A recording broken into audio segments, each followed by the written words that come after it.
Sides of a story. We always need to hear both sides of the story. Both sides of the story. Both sides of the story. Both sides of a story. Yes, both sides of the story. Both sides of the story.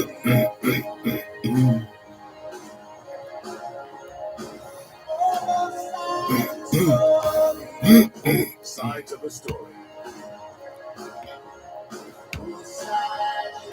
Knowledge is power.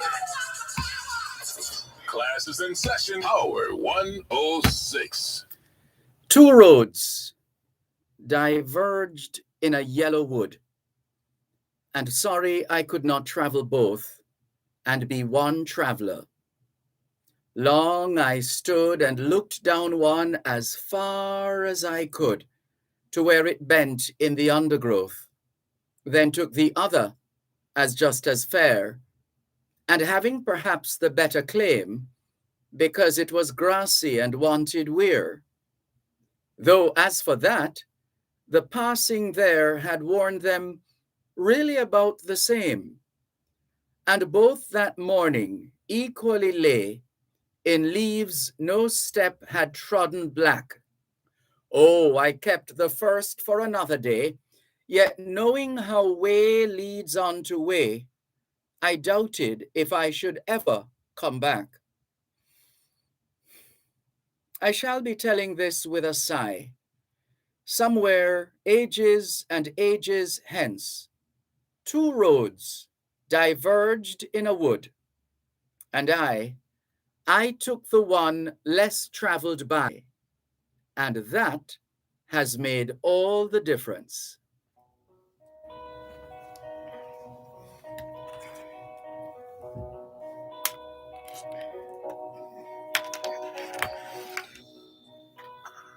The road ahead is empty. It's paved with miles of the unknown.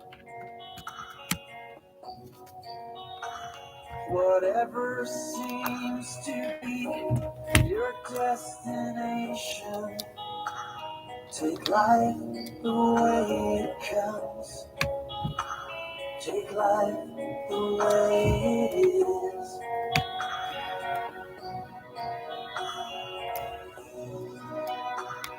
Horizon in the distance, so close, and yet so far away.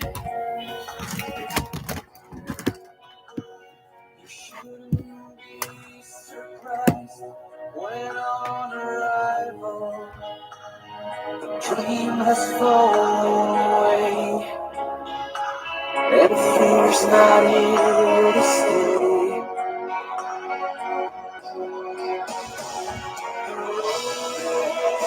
Never gives away the promise. The road ahead is a highway or a dead street. A dead street. Raindrops on your windscreen. They fall from heaven or from hell. You drive into the light or into darkness. Uncertainty as your guide. The road ahead will never give away the promise.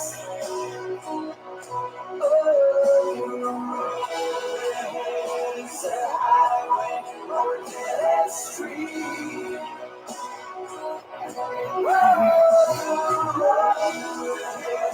Never answers any questions, and nothing to show you, not even tomorrow. We're about to be alone.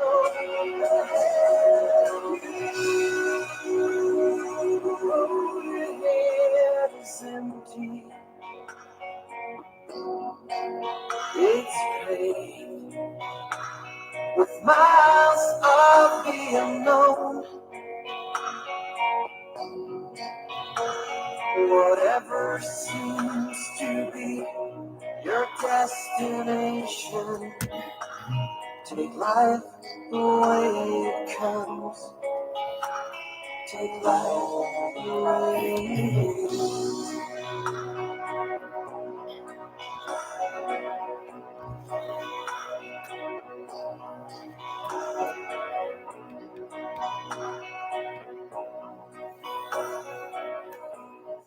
The Road Ahead by City to City. And before that, The Road Not Taken by Robert Frost. It's the International Decade of Healthy Aging, the International Decade of Ecosystem Restoration, the International Decade of Ocean Science for Sustainable Development, and the Decade of Action for Road Safety. In fact, 2022 marks the start of the UN International Decade of Indigenous Languages. It's the 12th day of the first month of 2022, the International Year of Sustainable Mountain Development, the International Year of Basic Sciences for Sustainable Development, the International Year of Glass, and the International Year of Artisanal Fisheries and Aquaculture. In the United States, January is being observed as Human Trafficking Awareness Month and Mentorship Month.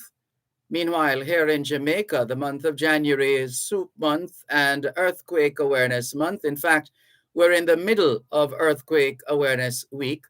It's Arbor Day in Jordan, Commemoration or Remembrance Day in Turkmenistan, National Pharmacist Day and Stephen Foster Day in the USA. It's also Jackson Day in the Commonwealth of Virginia in the US, Youth Day in India, and Zanzibar Revolution Day in Tanzania. Hoy es miércoles el 12 de enero 2022 y les saludamos en cualquier parte del mundo que nos están escuchando en este momento. Estamos muy agradecidos por el don de la vida y el privilegio de servirles en otra edición de su programa, Both Sides of the Story, ambos lados de la historia. Nunca vamos a tomar su audiencia por sentado, porque sabemos que ustedes tienen otras opciones, y esta es la razón por la cual jamás olvidamos darle las gracias por elegir Both Sides of the Story, ambos lados de la historia, de lunes a viernes desde las 2 hasta las 5 de la tarde, aquí en Power 106 FM. La misión continúa para educar, capacitar, iluminar y estimular el espíritu empresarial. Bienvenidos. And nothing to show you, not even tomorrow. We're about to be alone.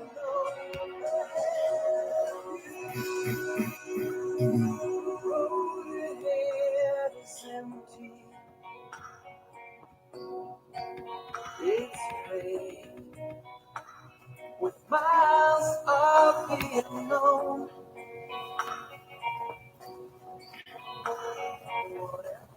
You're listening to Power 106 FM. The time is now 2:15. The Jamaica Agricultural Commodities Regulatory Authority, JACRA, is now being onboarded to the Jamaica Single Window for Trade, J-SWIFT. Effective January 10, 2022, J-SWIFT will be facilitating online applications for all JACRA import permit releases. Traders and their agents will now be able to make online payments for Jacra cess. Benefits will include faster processing times and increased convenience, facilitating trade and doing business. No more walk-ins or waiting in lines. The Jacra Import Permit Release Service, effective January 10, 2022 on JSwift. Consumer Talks, educating and empowering consumers towards a more vigilant and confident consumer-friendly Jamaica. Join us every second and last Tuesday of each month at 9:35 on Real Business. Listen and learn about your rights and responsibilities. Learn how the CAC works to empower consumers in Jamaica. Consumer Talks, brought to you by the Consumer Affairs Commission, protecting your rights, securing our future.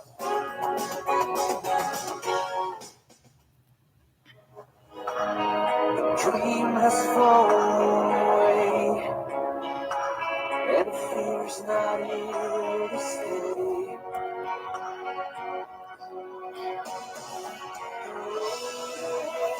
Never gives away a promise. C'est mercredi le 12 janvier 2022 et nous vous saluons tous qui nous écoutez où que vous soyez dans le monde. Nous sommes reconnaissants du don de la vie ainsi que du privilège d'être à votre service par une nouvelle édition de votre programme Both Sides of the Story, le pour et le contre. Nous ne considérons pas votre fidélité comme l'un de soi parce que nous savons que vous avez l'embarras du choix. C'est pourquoi nous n'oublions jamais de vous remercier de choisir d'écouter Both Sides of the Story, le pour et le contre, du lundi au vendredi de 2h à 5h de l'après-midi sur notre antenne Power 106 FM. Nous continuons notre mission d'éduquer, d'habiliter, d'éclairer et d'encourager l'esprit d'entreprise. Bienvenue.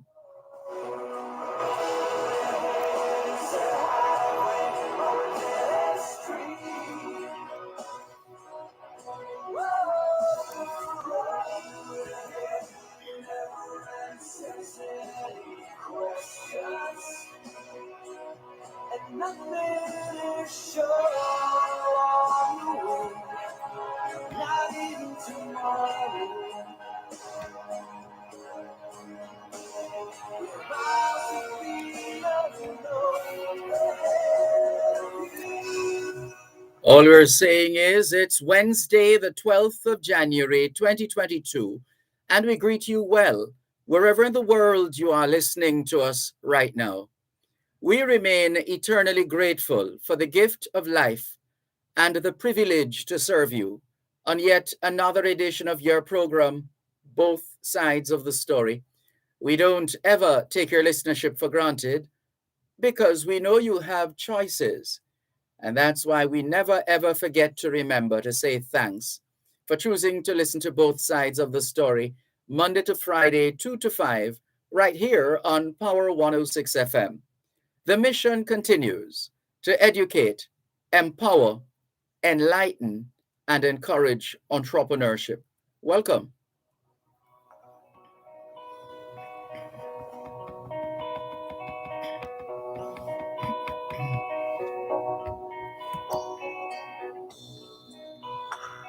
The road ahead is empty. It's paved with miles of the. Good afternoon to those of you listening to us on 106.1, 106.3, 106.5, 106.7, and 106.9.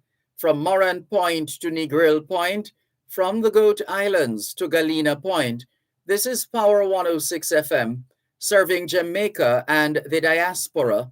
Hello to those tuned in via the Power 106 FM app, which you can download at the App Store or the Google Play Store.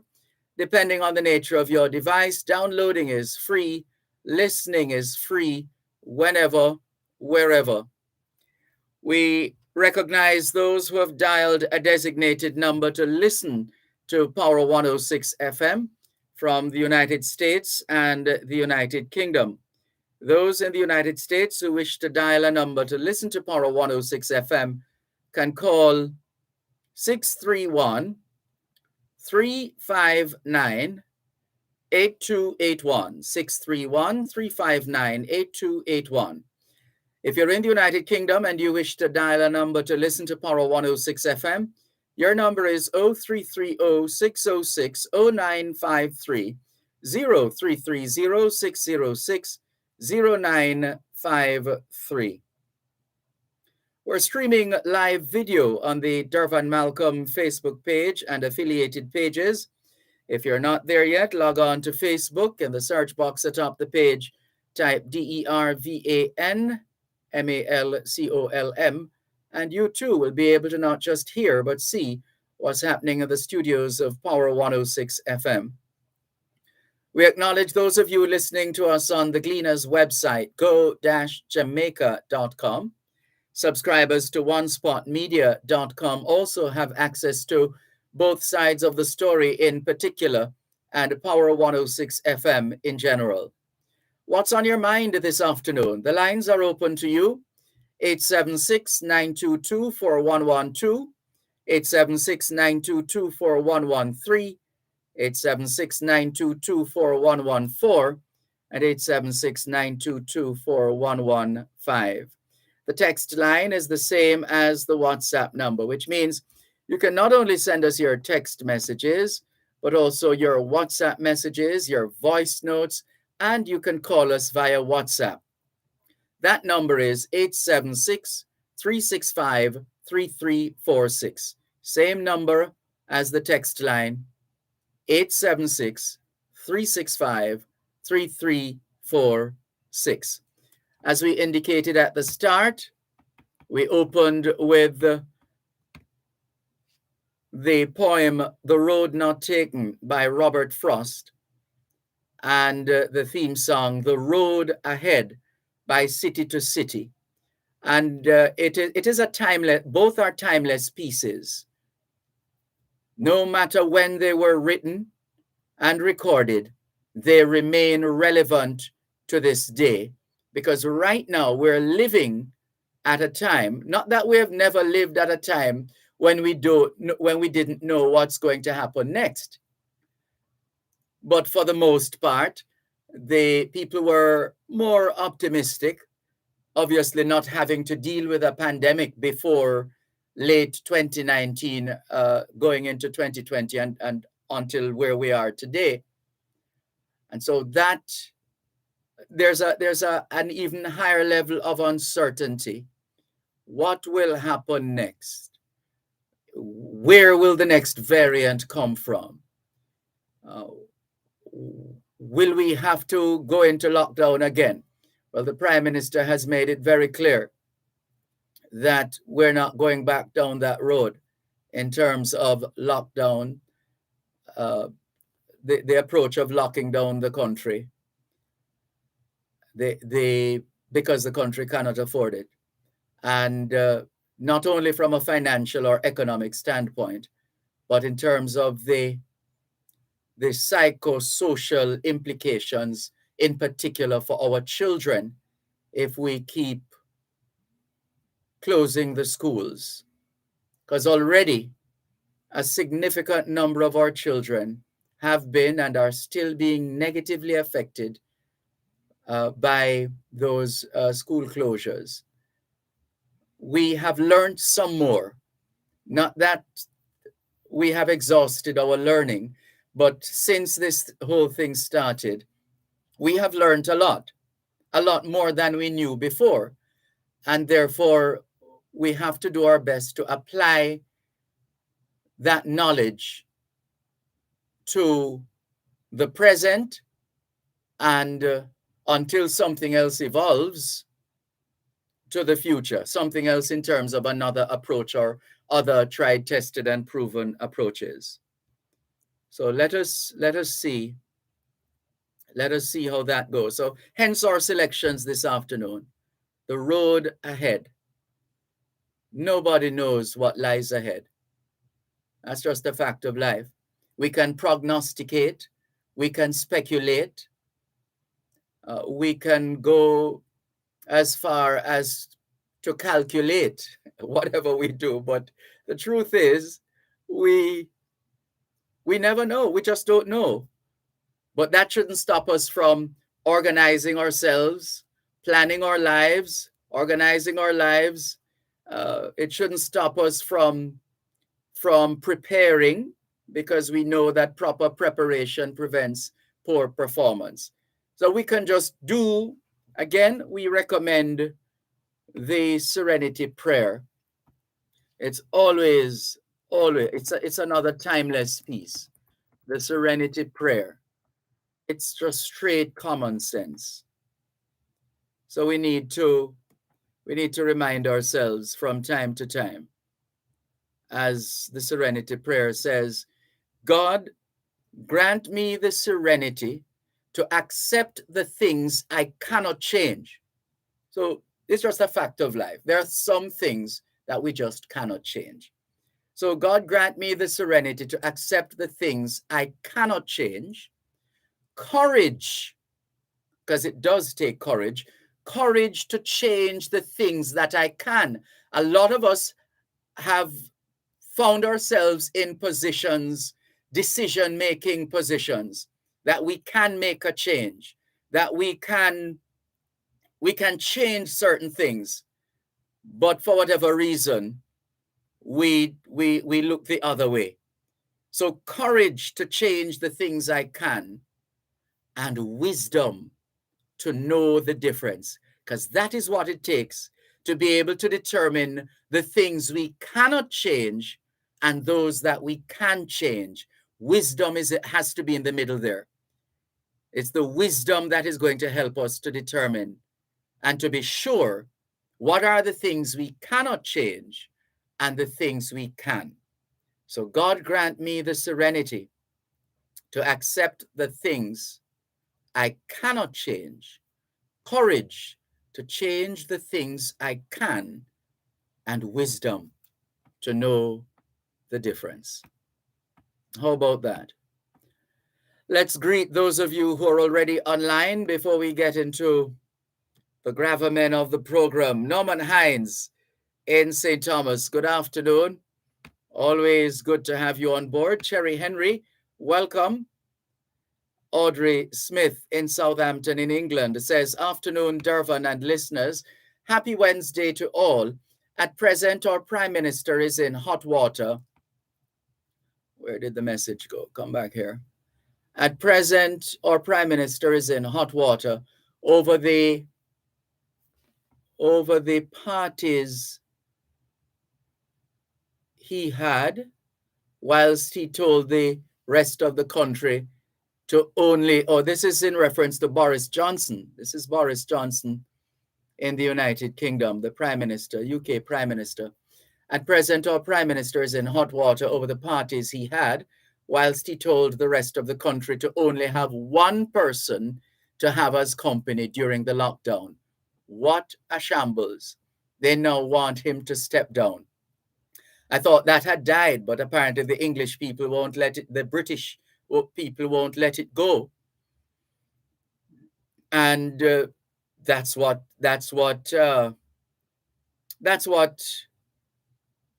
being a good citizen is all about. Holding office holders accountable. That's really what it is about. And not just make some noise today and it dies tomorrow, but to relentlessly hold their feet to the fire. Relentlessly. To be unswerving in that pursuit. So let's see how that will unfold in the UK. It's usually quite conventional for UK prime ministers to step down instead of being voted out or being asked to resign. But Boris Johnson is not your regular British prime minister.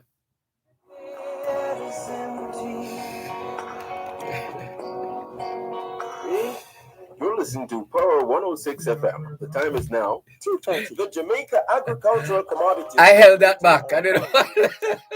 Is now being onboarded to the Jamaica Single Window for Trade, J-Swift.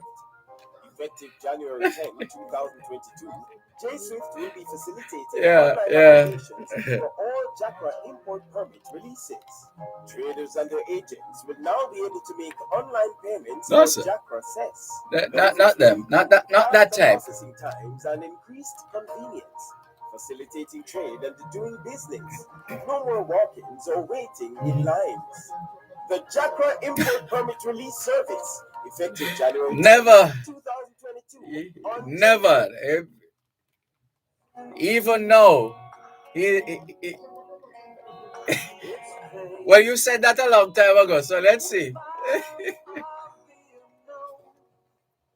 Thanks a lot for staying with us here on your program, Both Sides of the Story, Poro 106 FM. Still streaming live on the Gleaners website, go-jamaica.com, live on your smart devices all over the world. Hello to Ricardo in Glengoff, St. Catherine. Carol in Calgary, Alberta, Canada, is crying. I'm not sure what happened. What has happened? There are some emojis here, uh, uh, bawling buckets, some serious tears. What happened, Carol? She says, "Good afternoon, Dervan, Malcolm, and listeners."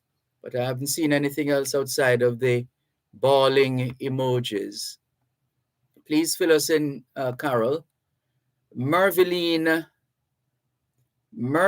Titus says, "Good afternoon, Dervan." Good afternoon, Merveline Titus. Hello to Jeannie Chambers, Robert C. Gray in Philadelphia. Good afternoon. Thanks for joining us on both sides of the story. Faye Weller, good afternoon. Wonderful day to you as well. Jacqueline Simmons, good afternoon and blessings to you too. Paul in Philadelphia, good day. And we accept greetings on behalf of the listeners as well. Thank you very much. This looks like Kamali Clark says, "Bless up." Looks like Kamali, Kamaley. And if it's not so, please let us know, Kamali.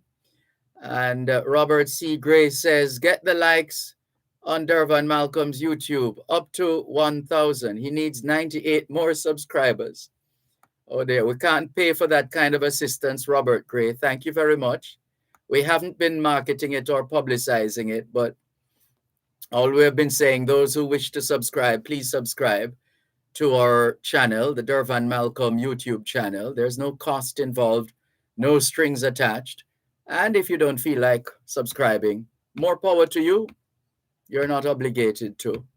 But it's really an endorsement. Your subscription would act as an endorsement for the channel, basically. And as we've said before, if we get more than at least 1,000 subscribers, then it means we can go live from a smartphone. As it is now, you can't go live on YouTube from a smartphone. You have to have at least 1,000 subscribers in order to go live from a smartphone. So there you go.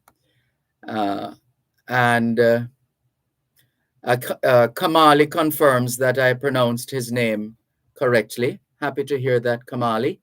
Thank you very much. Noel A. Blair, good afternoon. It's good to have you tuned in. And Paul asks if I made that telephone call. Yes, Paul, I did make that telephone call to your associate, the assistants for the students. I did make that call, and arrangements are being made behind the scenes to ensure that those students benefit. Thank you very much for your messages. Let's hop across to YouTube, where it's the Dr. Renee Williamson show. Lots of messages from Dr. Renee Williamson. Garnet says, "Good afternoon, Mr. Malcolm." Good afternoon, Garnet. I wonder which Garnet that is again. Which Garnet is that? Whatever happened to Garnet, the blind man? I wonder if there's anyone listening who's able to tell us what has become of Garnet, that blind listener stroke caller who used to be a regular contributor to talk shows for many, many years. Haven't heard anything of him or about him in years. We trust he is well, at the minimum. Dr. Renee Williamson says it's now 9:11 p.m. in Nairobi, Addis Ababa, and Kampala. And so he's in, what's that, Kenya and Ethiopia and Kampala. Where's Kampala again? Rusty on my geography there. He says, blessings to my family in Kibera slum in Nairobi, Shashamani in Ethiopia, and Katanga in Kampala.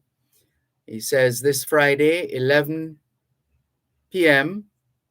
Now, something is wrong here, Dr. Williamson. It can't be 11 p.m. to 12 p.m. Either you're going to go from 11 p.m. to midnight or 11 a.m. to 12 noon. Because remember, we do not say 12 p.m. There's no such thing as 12 p.m.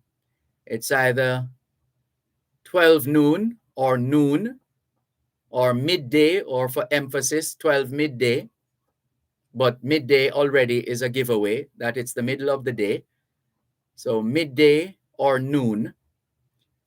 But once it gets to a minute past the hour, then it's fine to say 12:01 p.m. But once all hands are on 12 o'clock, it's either, depending on the time of day, it's either midday or midnight. Either midday or midnight. But no such thing as 12 p.m. All right.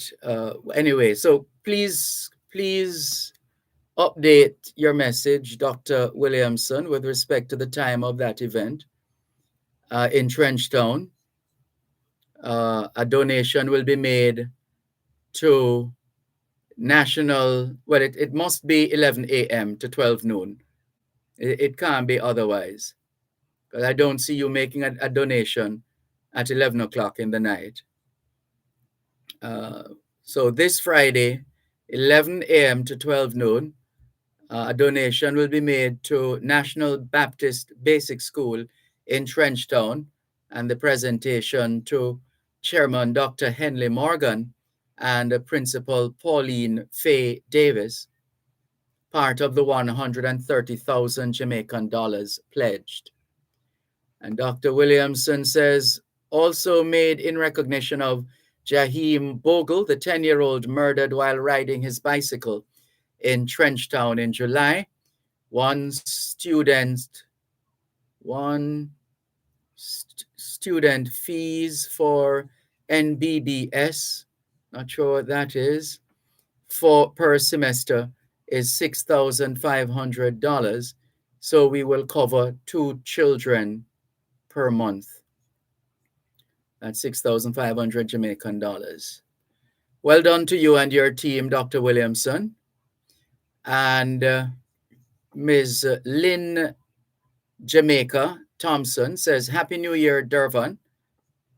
Listeners and YouTubers, all the best. And I'm hoping that we have prepared ourselves to meet and manage the highs and lows of 2022.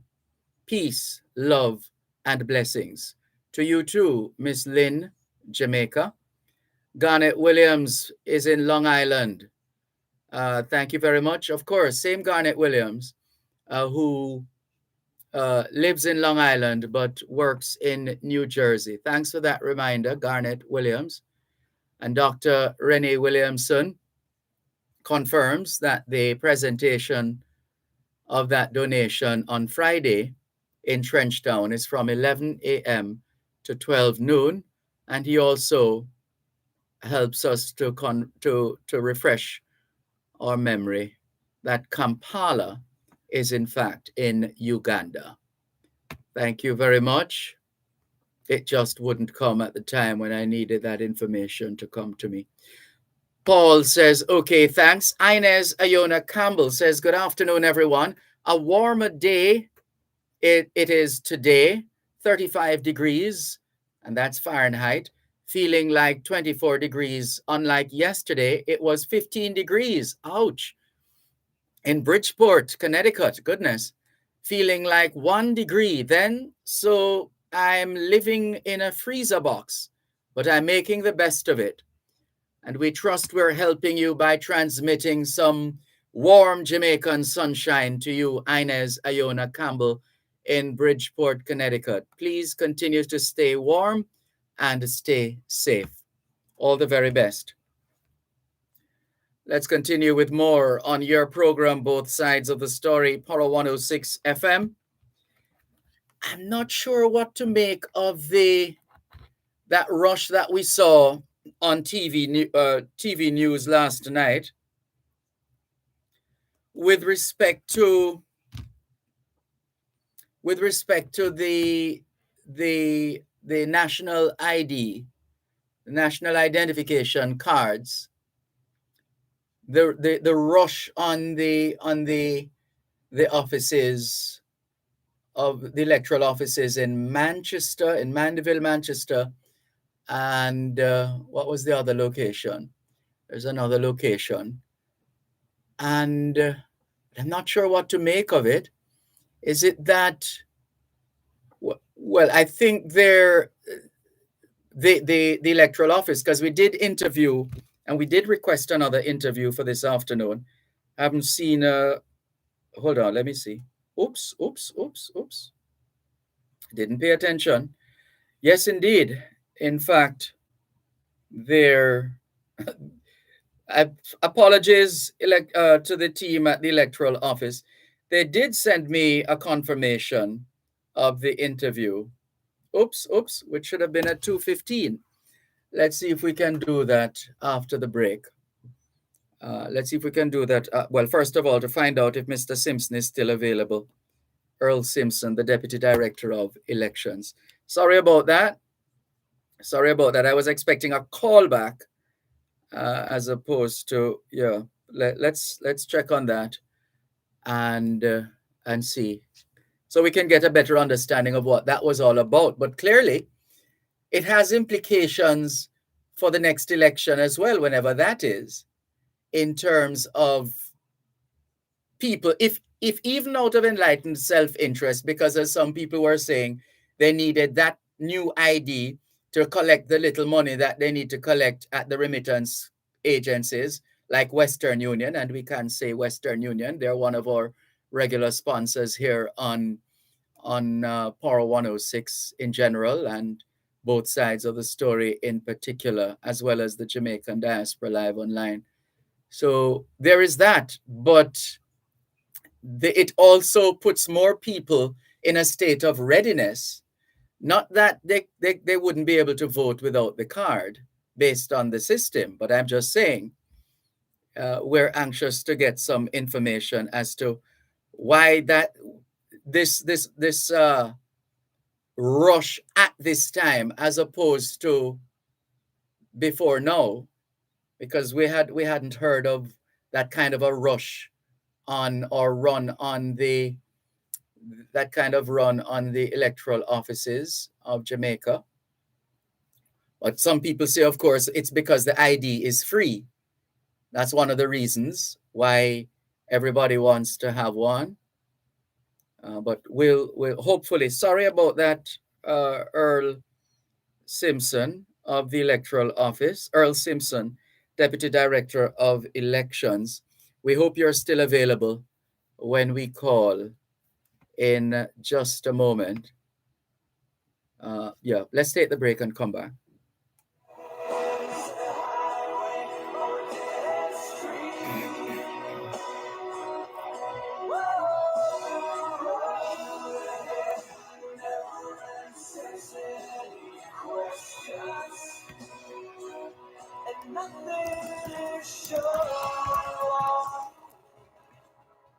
You're listening to Power 106 FM. The time is now 2:45.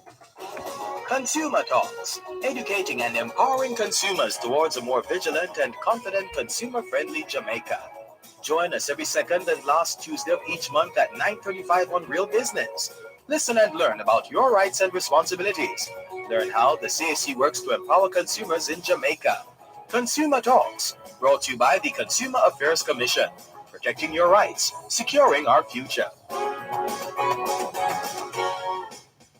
With miles of the unknown. Thanks a lot for staying with us here on your program, Both Sides of the Story, Power 106 FM. I'm Dervan Malcolm, and we are grateful that Earl Simpson is still available to us. Sorry we missed the confirmed time at 2:15. Mr. Simpson is the Deputy Director of Elections. Good afternoon, Mr. Simpson. Thank you very much for your time and patience. Afternoon, sir. Great. Thank you. Thank you so much for joining us. We saw on news in yesterday evening what was reported as a run on the offices or a rush on the offices, a convergence of people on the electoral offices. I think one of them in Mandeville, was it? And another one elsewhere. In Falmouth. Yes. Falmouth. That's what the other. Red office at Duke Street. Right. Yeah, three. Yeah, those three main ones. What do you think? What do you know about what caused that rush? Is there some deadline this week or otherwise? No, there is no deadline this week. What is happening is that the ID cards that were in circulation expired on December 31st, 2021. Therefore, the voters' ID cards that electors possess, they are no longer valid. And hence the reason why we have the rush at the offices to get the card renewed or to collect cards that have been made already. But remind us, the before the 31st of December, were new cards available? There were new cards available. We started to distribute new ID cards the 11th of October 2021. So we started to distribute cards. And up to current, we have distributed over 400,000 cards. Right. So therefore, it speaks to our last minute culture in Jamaica in some respects, because we did interview the director of elections here months ago when he was encouraging people on this program, encouraging people to go out and make sure they get the new ID card before it expired on the 31st. So I would imagine now that for people who depended on the use of these cards for different transactions, having to do those transactions now, it occurred to them, or they were reminded, hey, we can't take the old card, you need the new card. So that would explain the rush then. And you're absolutely correct. Mm-hmm. We started the renewal exercise where we asked persons to visit our offices to renew the card. And you didn't have to go to your office of registration. So if you're in St. James, you could go to St. Thomas to renew your card, which was simply to take a new photograph, and if there was any adjustment changes to your demographic information, you could get that done. And that started from November 2019. Yeah. And we have constantly reminded electors to visit the card, and then we indicated at the beginning of 2021 that the cards will no longer be valid after December 31st, 2021.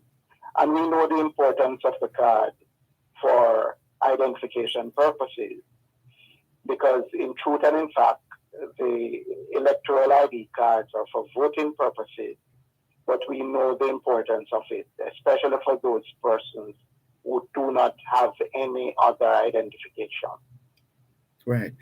So for those who are wondering if there's a card for them, although maybe they haven't done anything, who should collect the new cards at this stage? Who are the people who are entitled to getting new cards? They can go onto the website to establish if there's a card made for them, and that is for persons who did the renewal exercise. And that if the card is not made, they can always call the electoral office to get information as to the status of their card. Right. But what we are seeing currently is a number of the persons coming to the office are not coming to collect cards. They're just coming now to do the renewal process. Which should have been done a long time ago. Yes. Mm. So what we are doing is providing those electors, once they complete the renewal process, we will provide them if they requested a letter of identity. So they can go to their constituency office and request, after doing the renewal process, request a letter of identity. And that will take a turnaround time of about 3 days. So if they come on a Monday, the letter will be ready on Wednesday. Oh, and for persons who can come to the electoral office at 43 Duke Street, we do a next day service. So you make the request today, and then you will be asked to return tomorrow to collect the letter of identity. That they can use until the renewal card is ready for collection. I also remembered Glaspole Brown making reference to one set of electors whose ID card was issued 2015 versus those whose cards were issued 2016 and after. Can you remind us of the difference there?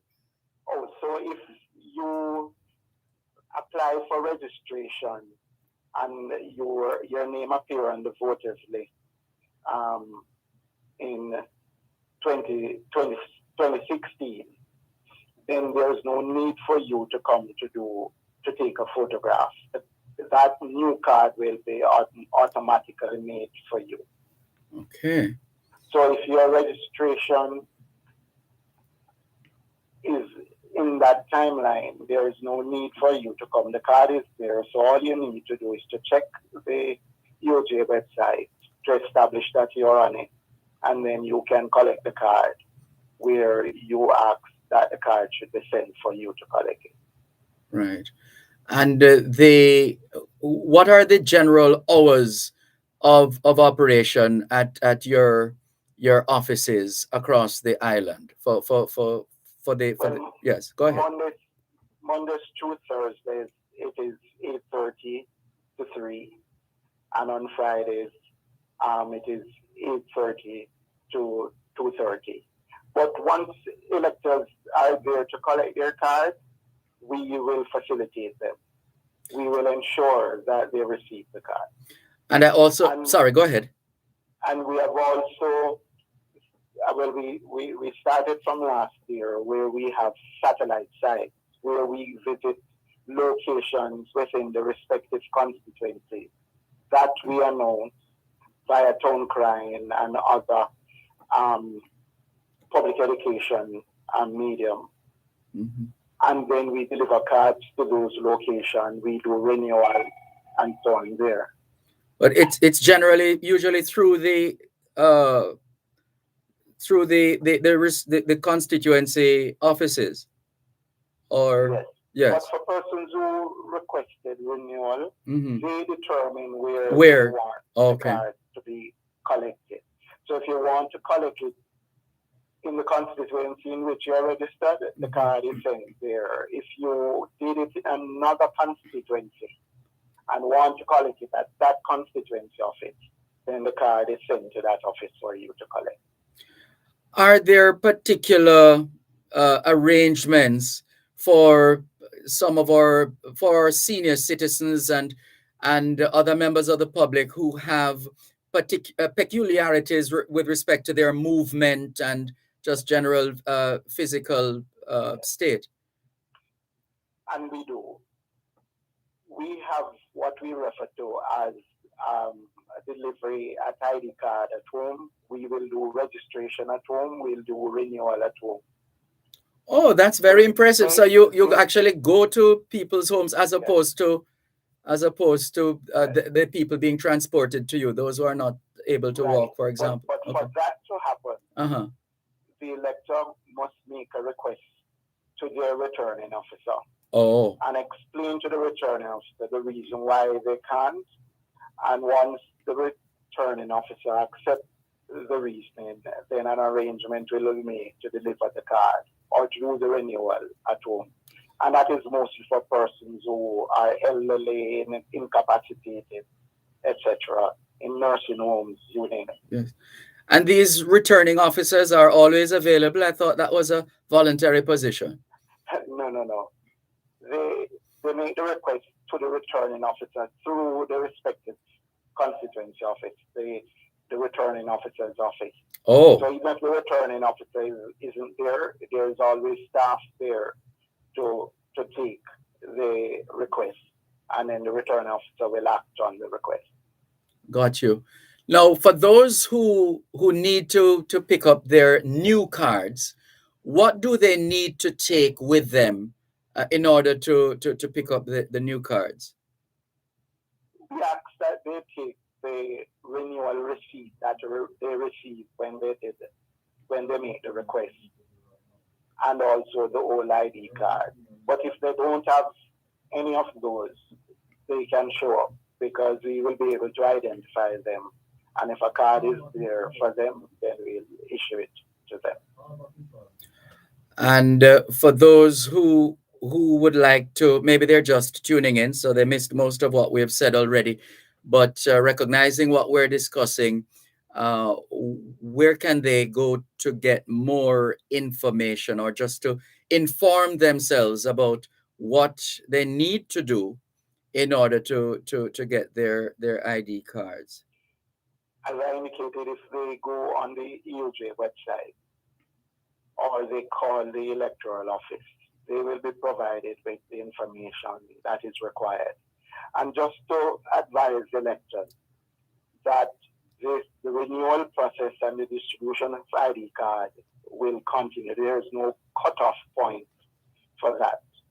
So as long as there are cards to be distributed or persons who need to renew their cards, we will facilitate them throughout the year.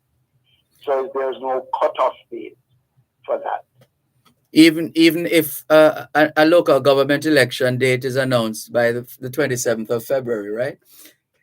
Well, it cannot be announced by the 27th of February, because 27th of February would be the date for it to be held. It would have to be announced before. Right. I see.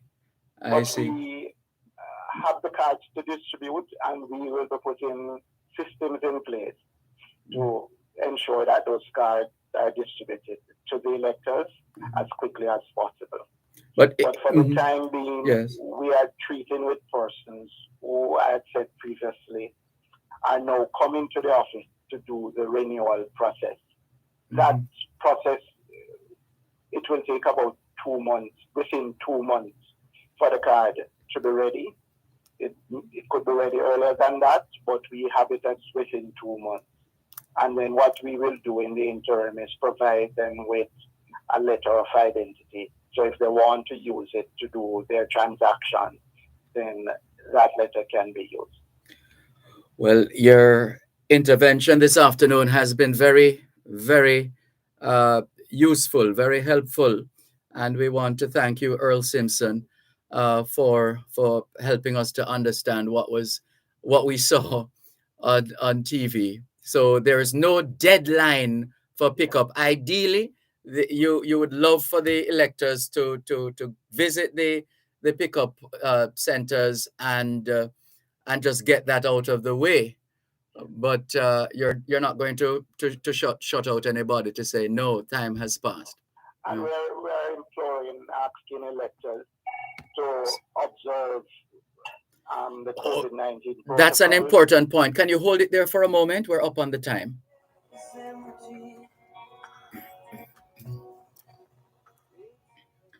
You're listening to Power 106 FM. The time is now 3 o'clock.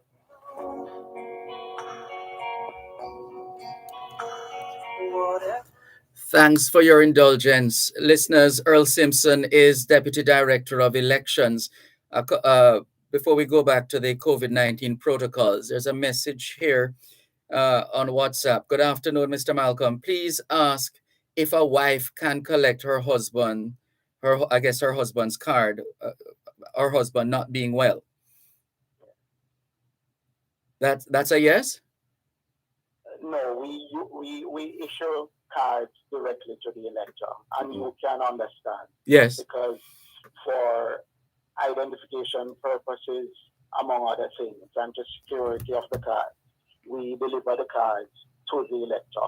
However, if there are extenuating circumstances and a situation exists, then a request can be made to the director for that card to be distributed. But that is something that we do not do.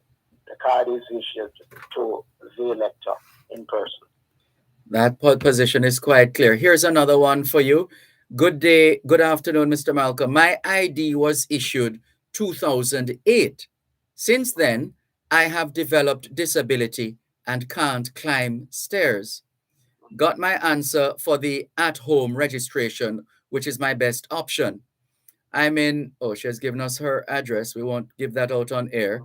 But she's essentially, in general terms, she is in South St. Catherine, and she's asking, where is her returning officer based?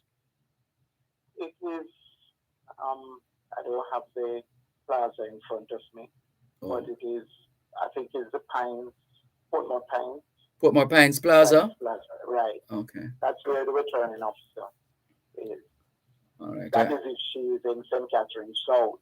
Yeah, that's what she has here. Yes. Right. So she just make a request to the returning officer. The number is in the directory, so she can always call the office, and they will guide her as to how to go about making the request. Right. And someone here saying, Dervan, a lot of Jamaicans wait until the last minute to do things.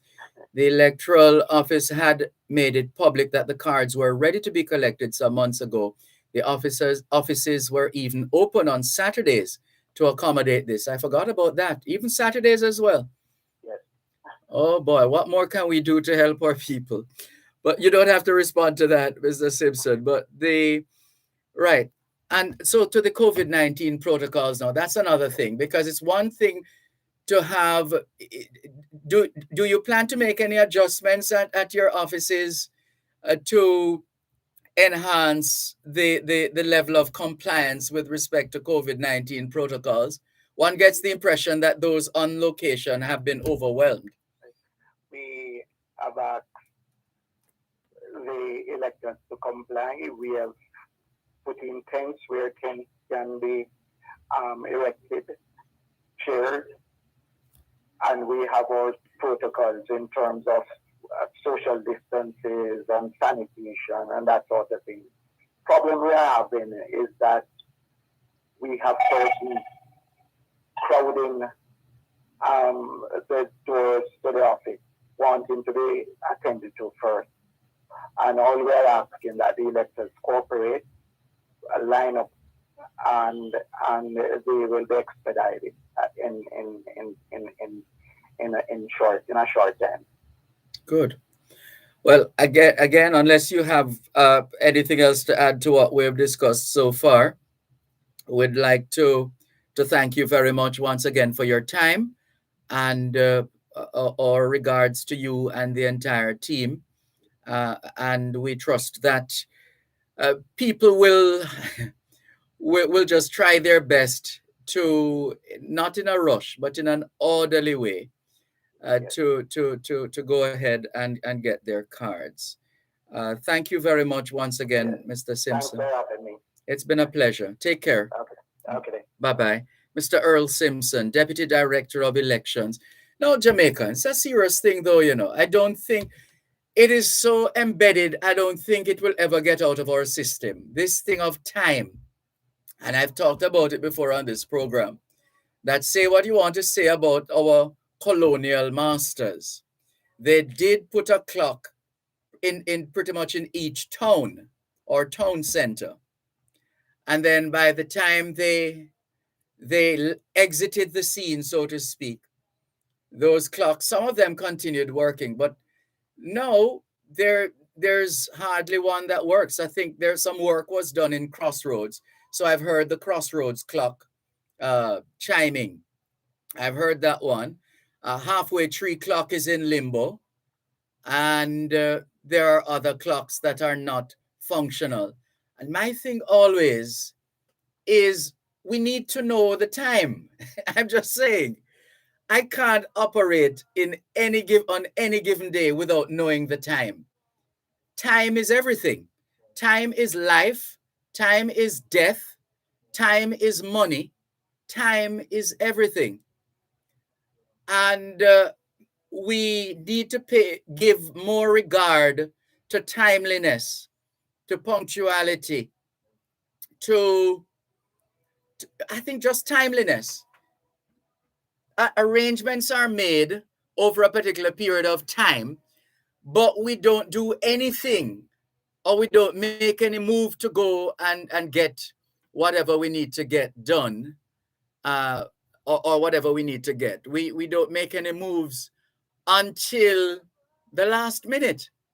And then now we blame everybody else, when in fact, if we had used the time that we had, because remember, it's free, so you can't say because you didn't have any money.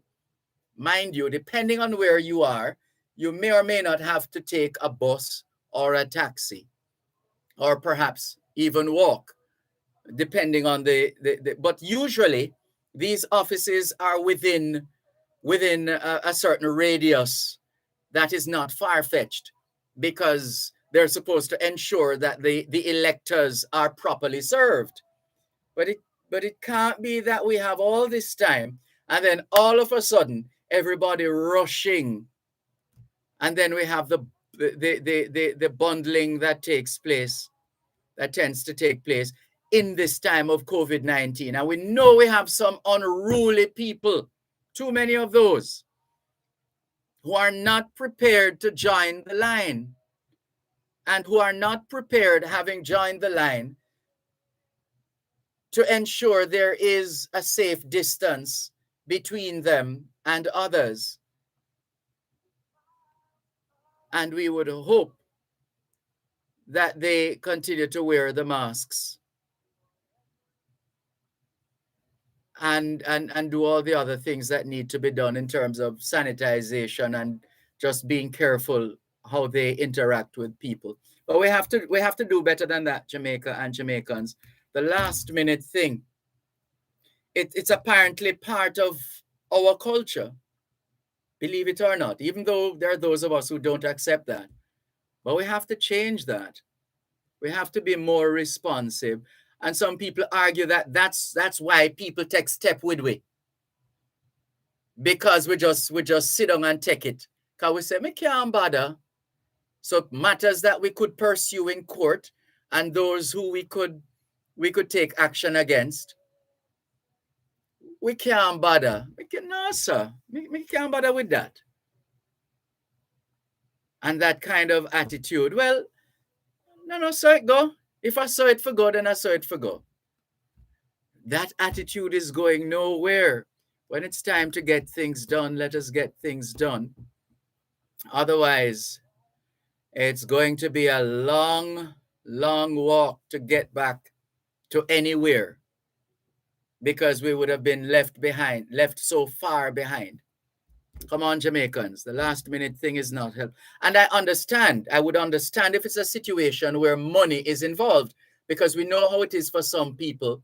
It's just as they get the money, it's as the money comes in, or whether somebody is able to send them the money, or they get to borrow it, or they sell few items, and get some money, then they're able to do some things, or to wait until the money accumulates. But there's no money involved here. There's no cost. It is free. Right? That's like telling some people admission is free. There are some people who jump the fence even when admission is free. Only in Jamaica. Let's go to the phone lines. Sorry.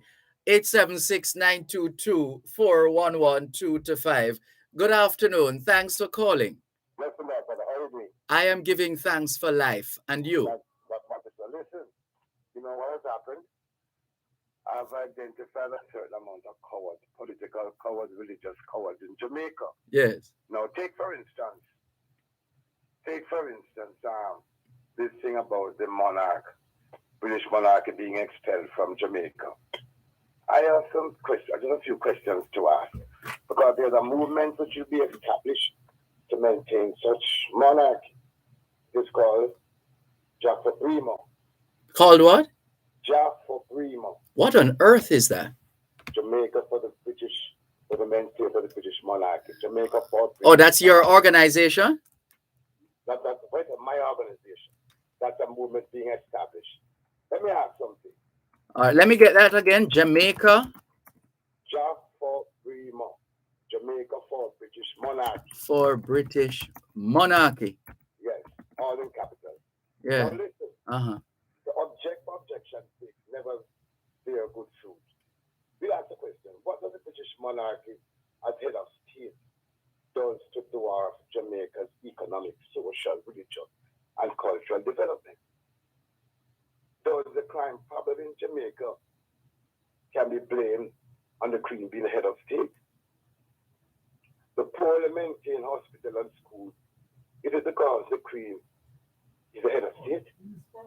The overcrowded and pigsty-run prison cells in Jamaica, is that as a direct result of Her Majesty being head of state? Politicians love excitement and appearance of doing something great and beneficial to the people. But let me ask you, when you move the head of state, what is going to happen? Is going to get more work? Why not, instead of saying remove the head of state, why not say, let us see what we can get, what additional benefits we can get. Out of the relationship with Britain. Out of the relationship. Mm-hmm. Is what I'm saying? Yes. And that we will be, let me tell you something. Many people I've spoken to agree with me. But, the bargain is the cowards. No. Barbados to move the head of state. What does that mean? Barbados and England coming like one. What they don't realize is that Barbados is called a little England. So that's a little cosmetic thing they have done. Jamaica is a different thing. Jamaica is a different thing. We have established world beaters in music, world beaters in sports, world beaters in every form of thing you can think of. As the Queen, with the Queen as head of state. Look at Usain Bolt. Look at Shelley-Ann. Look at the Thompson era girl. Look at our race car driver the other day, there, McConnell. Yes. Jamaica is a German appeal. Market, we have violence, real violence. And that is the cause of our ways, our attitude, more than the Queen being the head of state. The other day, the British had promised to do something for our people. I have been a social worker, a Christian missionary in the prison for 40 years, boy. And I can tell you, we need a new prison. Prisons do in themselves. If they're belly around them, I have to come out and cover it up on them, all kind of thing. In one, they come 6 by 8, something like 6 to 16. In this time, I make talking about removing the Queen. Remove the self and blooming office for remove Queen. Let us build ourselves together. Let us see what the peaceful they can do for us. Let us see how they can put relative to And you're not suggesting that we do that in a subservient way. No, not at all. Because what we are not doing, let me just something. You see? Hold on, I'll allow you to say some more after the break, please.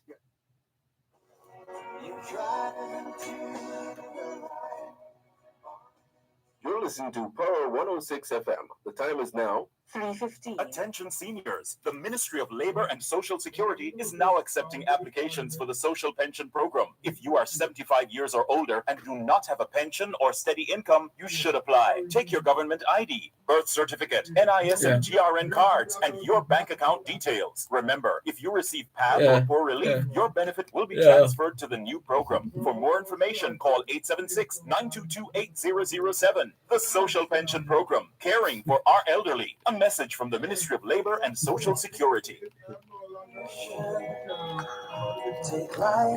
Look, that wouldn't make sense. Yeah.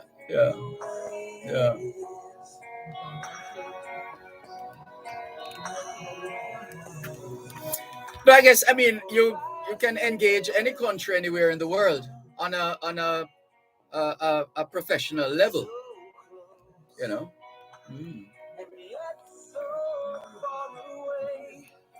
It happens all over the world. Because even in England, when they were having, those four, and when you check the demographics,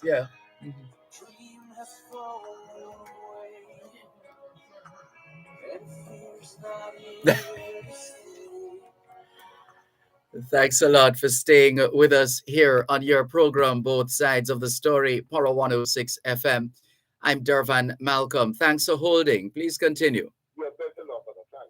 Listen, I was first thing again. What we could also look at. Should we remain in the British Army or the British Army as the head of state? What we can look at, we can look at things like our visa situation would be less strict.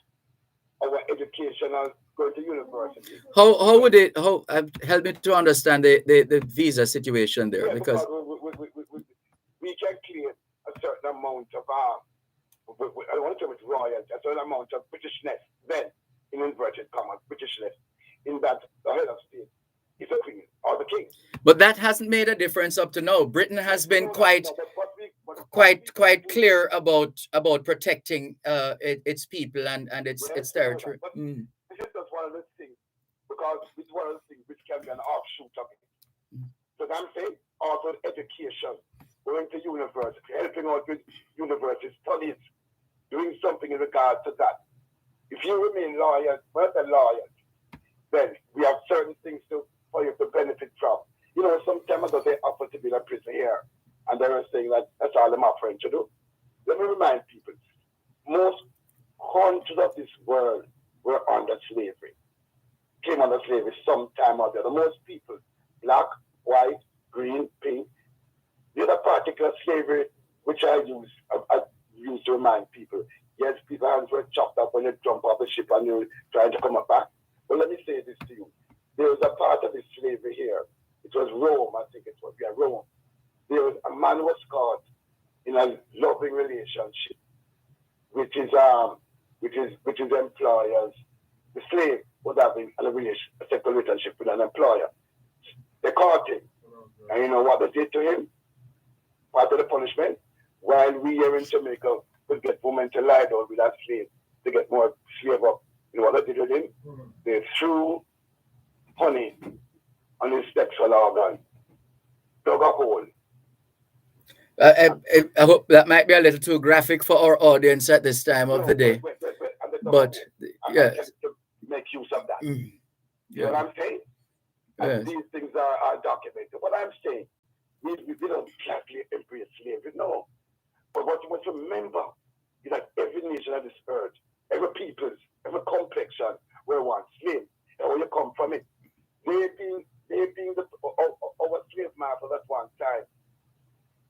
We have seen where slave buy out the slave master and the slave master now become his boss. We have seen that. We have heard about that.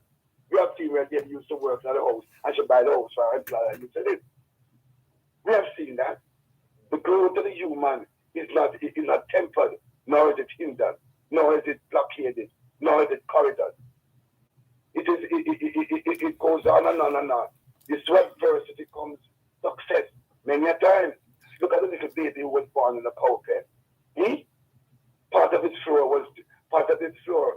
was dirt. Look at baby Jesus born in a cow pen in Bethlehem. Look at that. And look how he rose up. He didn't think anything about that. Look at the might and power he demonstrated. What we must realize, we are singing the song, put it to this, but what they're planning to do, is trying to challenge it and bring to the Jamaican people.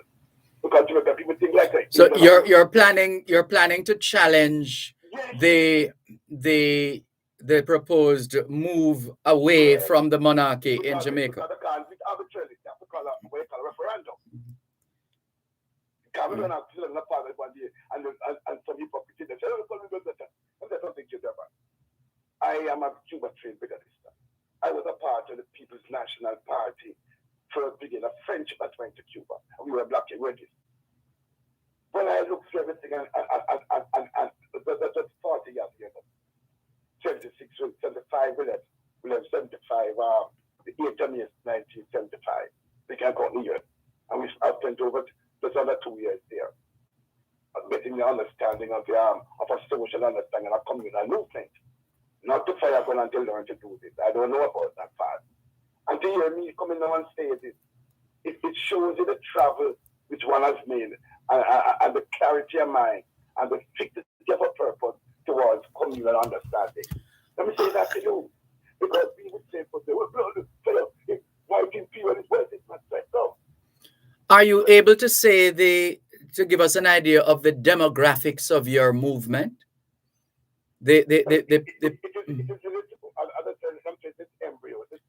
I ask the question because the general tendency is for seniors like yourself to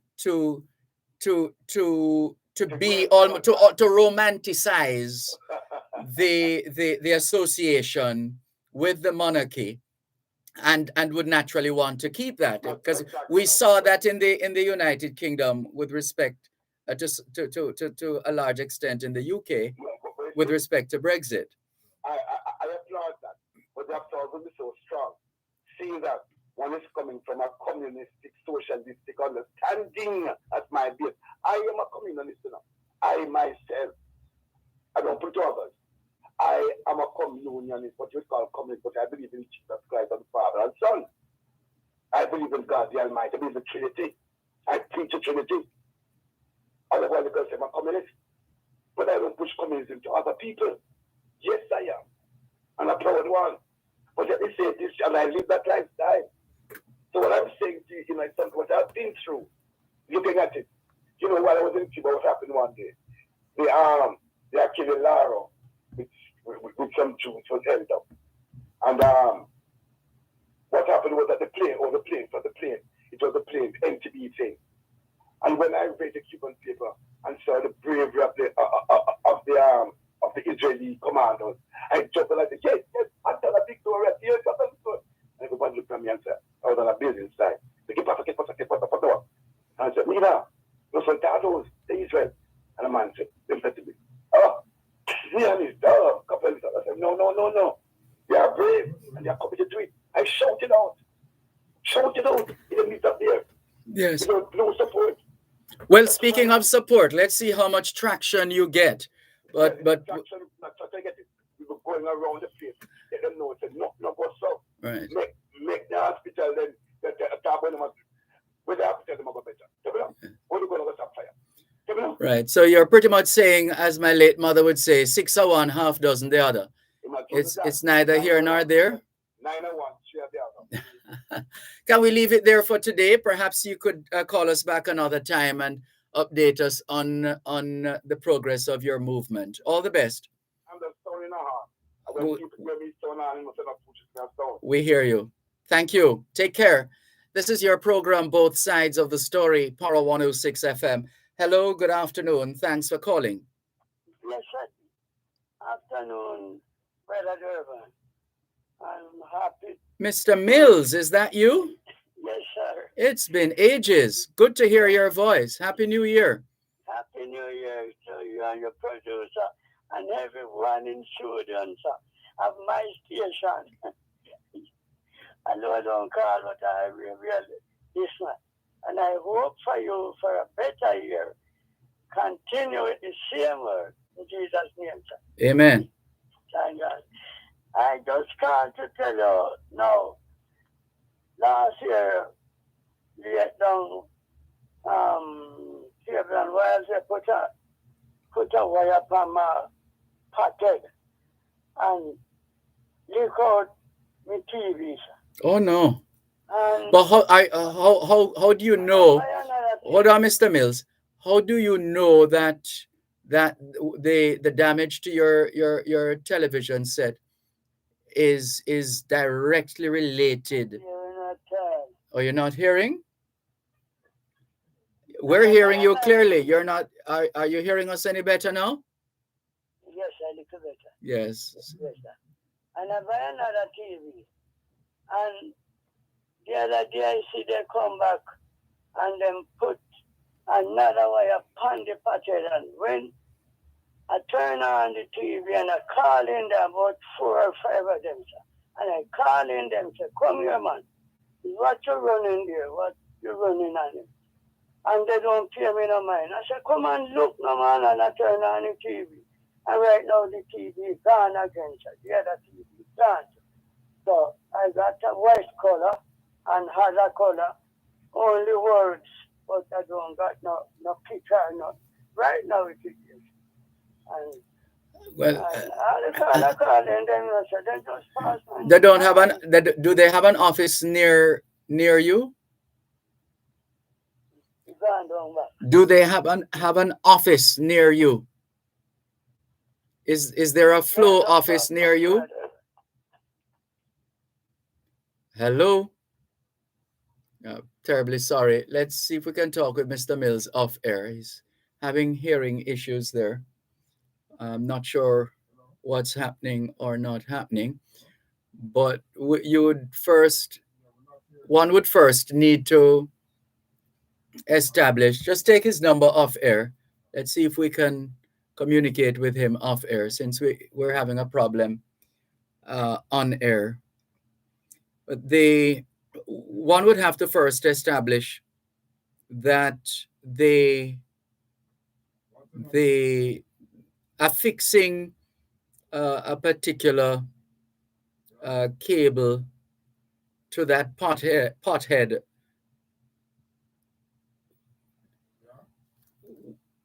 directly impacted the television. Because remember what we always say on this program, one thing following another is not necessarily an indication that one caused the other. So an investigation is necessary to establish what happened to the television, and with respect to the connection with the pothead, whether that caused whether that had any adverse impact on whether the television itself or any other part of the electrical wiring or system of the building, the house. But sorry, he wasn't hearing us at all off air. We'll try and have a word with him. On air. So we'll try and have a word with him off air. Hello, good afternoon. Thanks for calling. Hello, are you there? Lost that caller? Well, let's move on.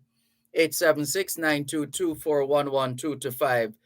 Tons of messages. Where do we start? Tons of messages. Keith Sampson says, Dervan, TVJ Midday News referred to a maroon gentleman as the maroon Minister of Foreign Affairs. Should the media be doing this? Is it possible this is normalizing something unconstitutional? Well, as far as we're aware, there's one Minister of Foreign Affairs and Foreign Trade, and there's a state minister in that ministry.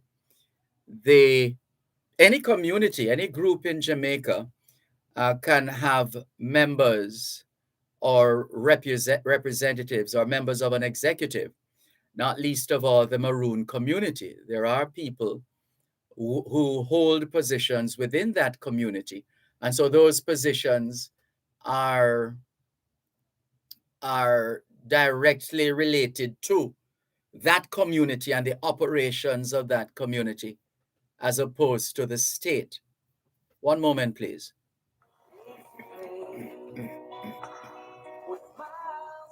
Importers provide proper invoices for customs when presenting goods for examination. This could prevent delays during clearance. The time by the Jamaica Customs Agency is 3:30.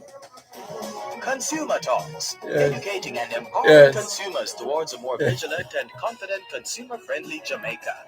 Join us every second and last Tuesday of each month at 9:35 on Real Business. Listen and learn about your rights and responsibilities. Learn how the CAC works to empower consumers in Jamaica. Consumer Talks. But look at Commission, protecting your rights. Look at your friend there, who said, "You're just spoiled by."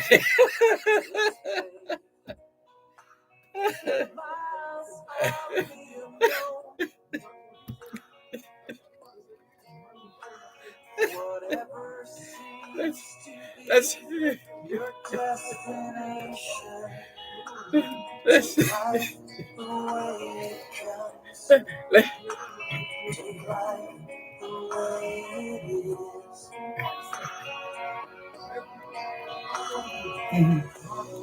yeah. But where has it taken him? Where has it taken him?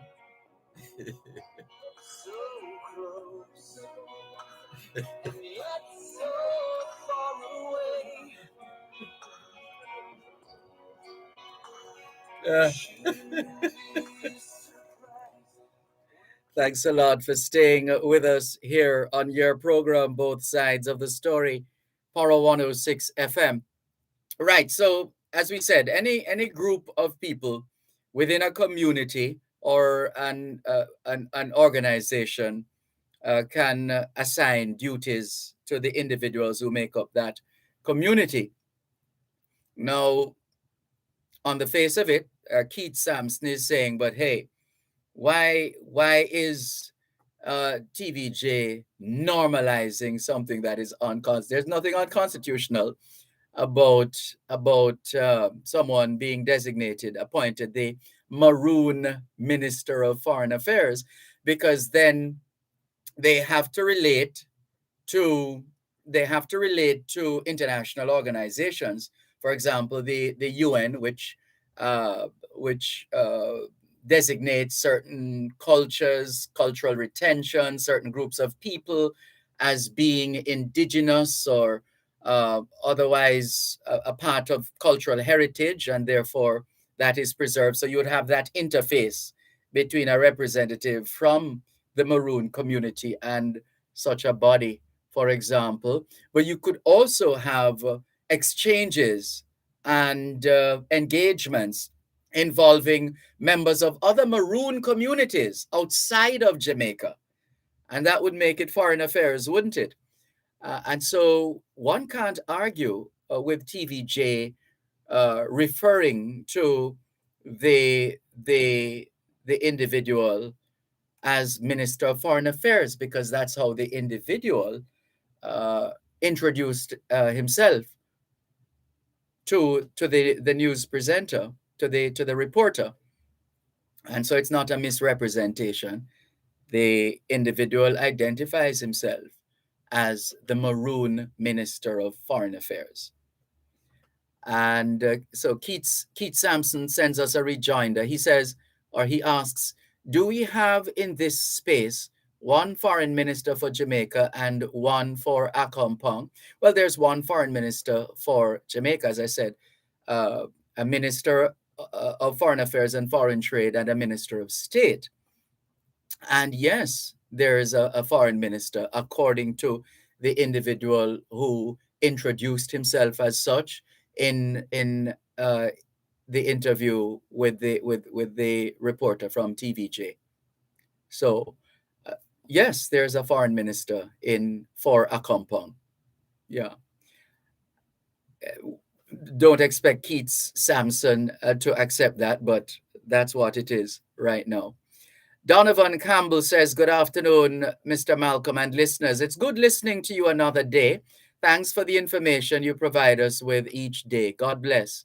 Blessings to you too, Donovan Campbell. Kareen Campbell says, good afternoon, Mr. Malcolm and listeners, home and abroad. Thanks for the abundance of knowledge you impart to us each day. You're very kind. Thank you, Karine.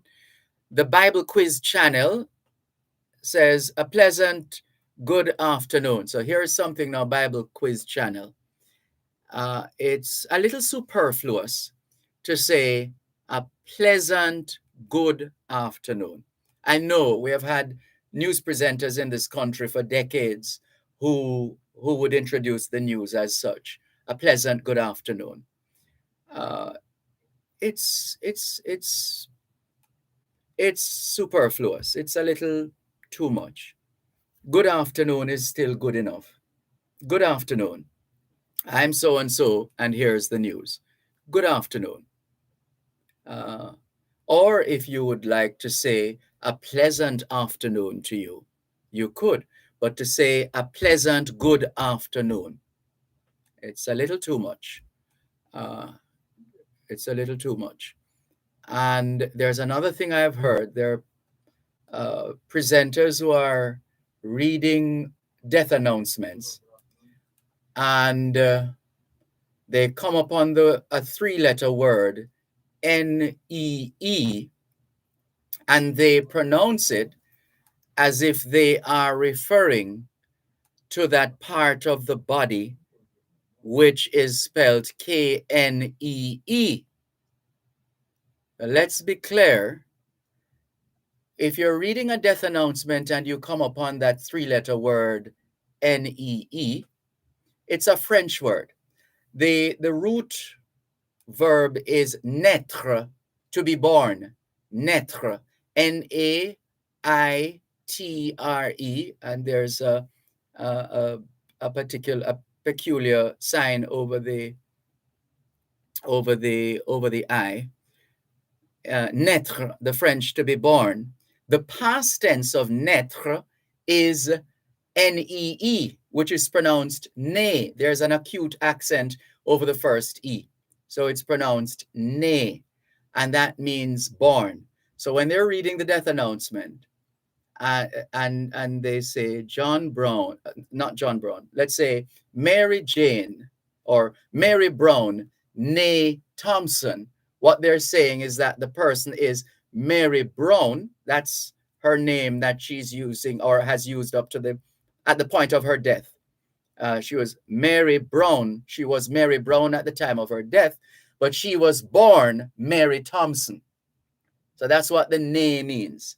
So it's Mary Brown, née Thompson. But I've heard presenters, when they come upon the three-letter word N-E-E, they've been saying knee, like your knee on your body. No, it is né, né. So you pronounce, though it's spelled N-E-E, you pronounce it as if it's spelled N-A-Y, nay, right?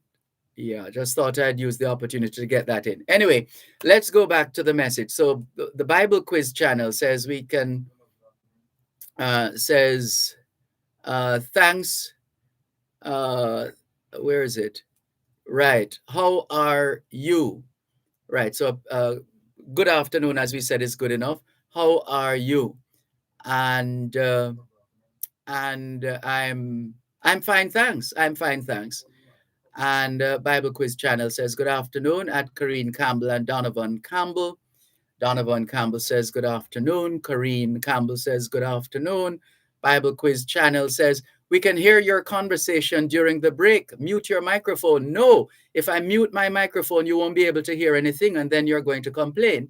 Furthermore, you cannot hear my conversation. You're hearing me saying things, but you don't know what is it in relation to, because I'm very careful what I say. Right? The Bible Quiz channel. I'm very careful about what I say. So yes, I'm having a conversation, but you're not hearing the other side of the conversation, and you're hearing me saying things which are pretty sober. They're pretty sober. So because I don't use expletives, never in my life, and never will. I've never had to use one of those. Because there are other words that can be used. And I love words. And so I prefer to use other words. I don't use those words. Mind you, as we've said before on this program, and it's a fact, there is no such thing, technically speaking, there's no such thing as a bad word.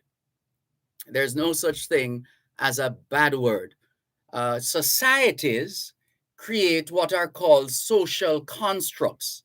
So there are certain words that are taboo, certain attitudes that are taboo, certain things that the society deems. So the society, each society, each society uh, uh, has its own peculiarities, and so there are things that are accepted. For example, I remember first time I traveled, which was to San Francisco, watching I think it was BET, and there was a video on BET, and it was a DJ who was spewing Jamaican expletives, and that was on TV.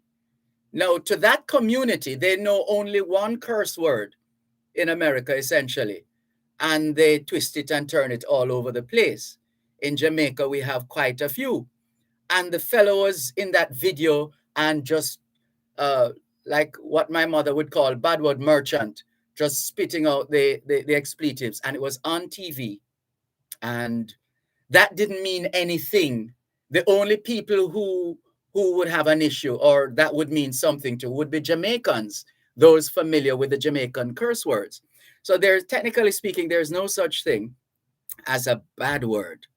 No word is bad, but a society determines what are called social constructs.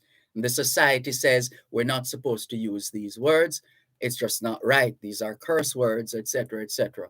And for the most part, we have complied, except especially when we become adults, we decide to tell off people and we use them. But as I said, I've never had to use them, and I don't think I ever will, because it's never been, those have never appealed to me. I mean, I hear them all the time, and some of them are quite funny, the way they're used, but there are more words. There are so many words that can be used. Uh, right. How did I get there? Right. So, so the Bible Quiz channel, you would never hear one of those coming out of my mouth. And as I said, I am aware that this is live. Notice we're no longer having audio problems, because the only way to ensure we don't have audio problems, and those of you on YouTube and Facebook Live can hear us, is by depriving you of the audio from us. And then you start sending us messages, oh, we can't hear, oh, we're getting an echo, and all of that. So what have I done? I've said, away with that. We'll just use the headphones in the studio. Just put them by the computer here, the laptop, so you can hear everything. So because I'm conscious of that, you would never hear anything that you are not supposed to hear, right? So let's allay any fears in that regard. We're very careful in that regard. The Bible Quiz channel. But thank you very much for your message. Ras Eyuda says, bless up to you too, Ras Eyuda. And the Bible Quiz channel says, thank you, Sir Malcolm. I stand corrected. That's all right. And Maika Taylor, looks like Micah, M-A-I-C-A. Could be Micah, could be Maika as well. But I'm saying Micah. I believe it is Micah. And afternoon, Sir Malcolm. I wish you were the principal of every school in Jamaica. Trust me, we would be the most educated in the Latin America and the Caribbean. LOL. You're very kind. You're very kind. We try. We love to learn, and we love to share. And whenever I learn something new, my late mother could tell you. When I get home from school, I tell her everything. I share with her. And then if I hear her saying something, she was such a sweet soul, because I would correct my mother if she mispronounced the word, etc. And it would be, some people would take offense to that, even though you're their children or child. Yeah. So it's my habit. It's a good habit to have. Just sharing, because let's take the break and come back.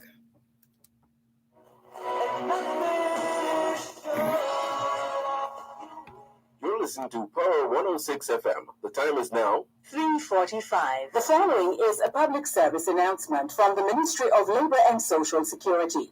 The Ministry of Labor and Social Security is advising the public that limited services will be offered at the newly relocated office at 4 Sam Sharp Square, Montego Bay, from Wednesday, September 1 through to Friday, September 3.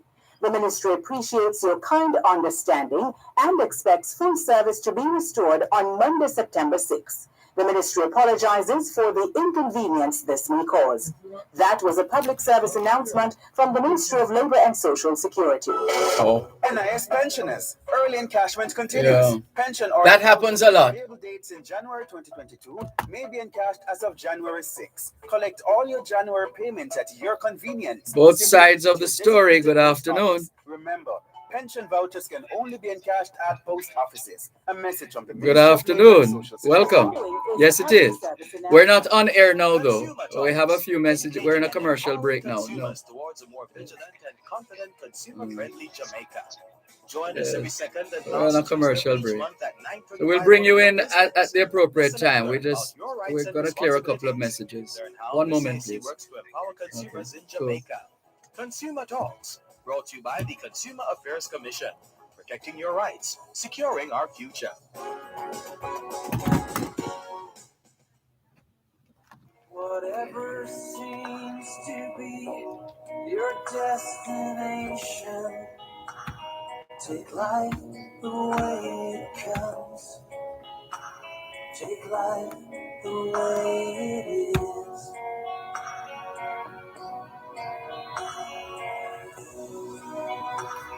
Horizon in the distance. Thanks a lot for staying with us here on your program, Both Sides of the Story, Power 106 FM. I'm Dervan Malcolm. Good afternoon to B. Jew in New York. Good to see you online, B. Jew. Hello to Mr. B and to Jorvilia.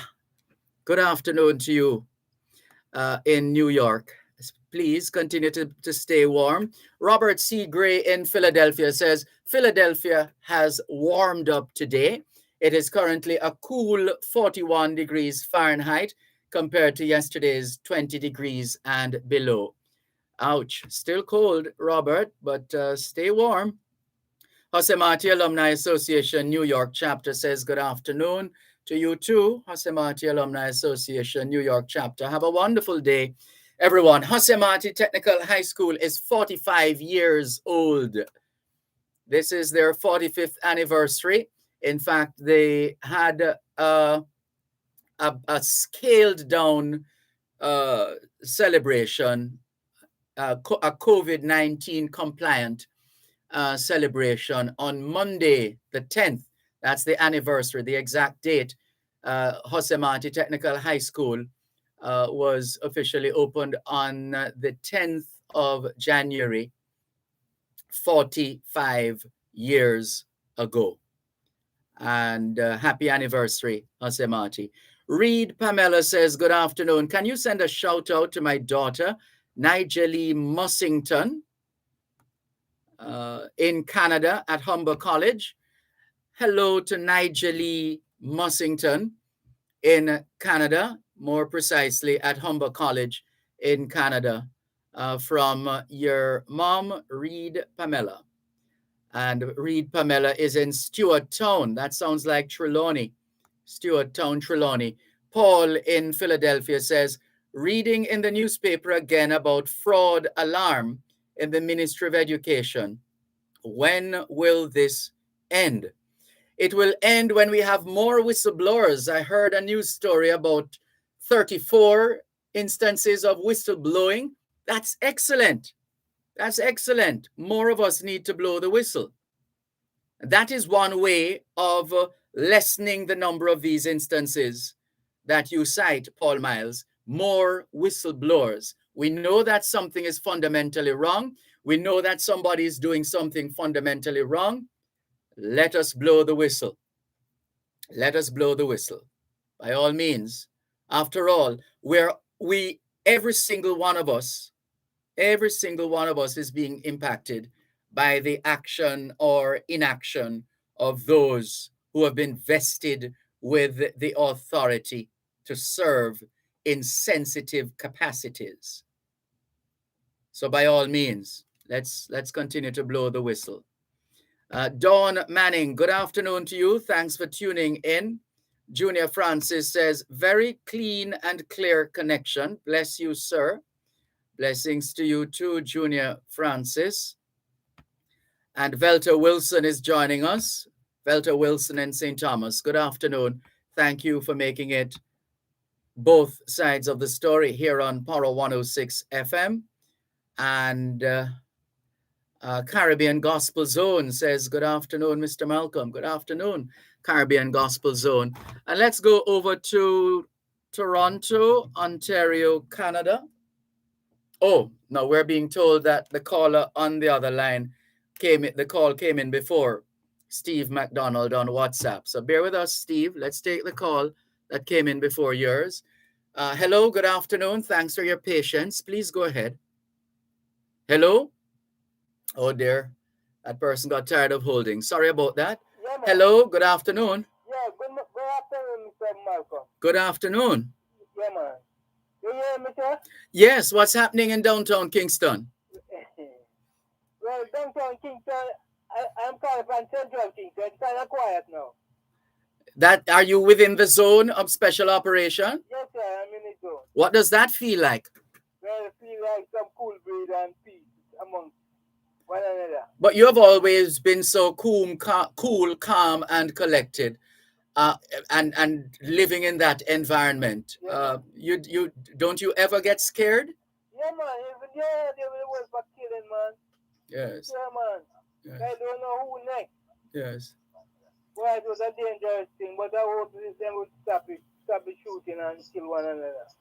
Yes, we really hope so, but yes, we have to work as well towards that. What's on your mind this afternoon? The other day I was listening to Sunday to a radio station, and the man said that the manager for NTB, Michael Leakin's mother died, you know? Yes. So I want to say condolence to Michael Chin and his brother.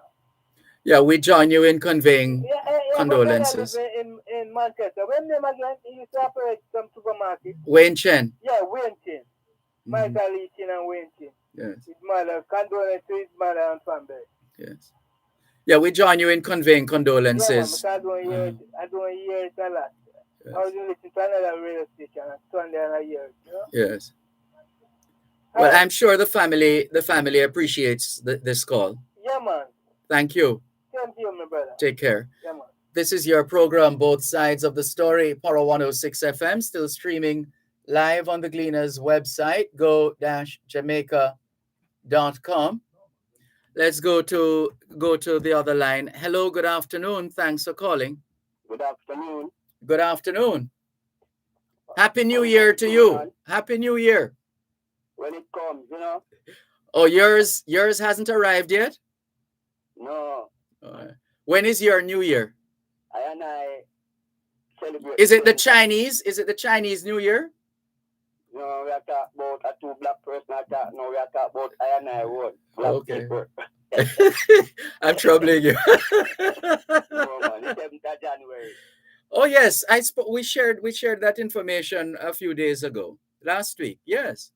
All right. Yes, man. Tell me something. Yes. Did you hear Honorable Prime Minister Andrew Holness? If I heard him, what you am seeing on TV attack something. Yes. They're not 1 inch.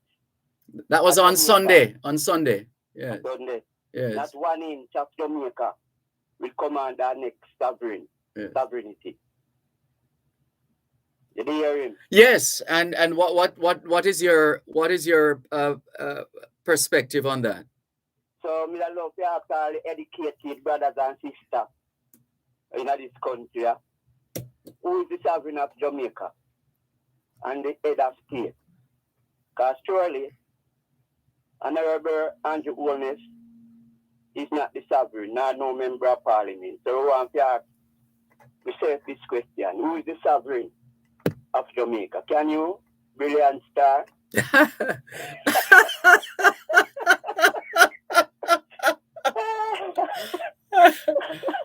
Well, the situation is quite clear. Didn't you hear the caller earlier on who was essentially in favor of keeping the monarchy in place as far as Jamaica is concerned?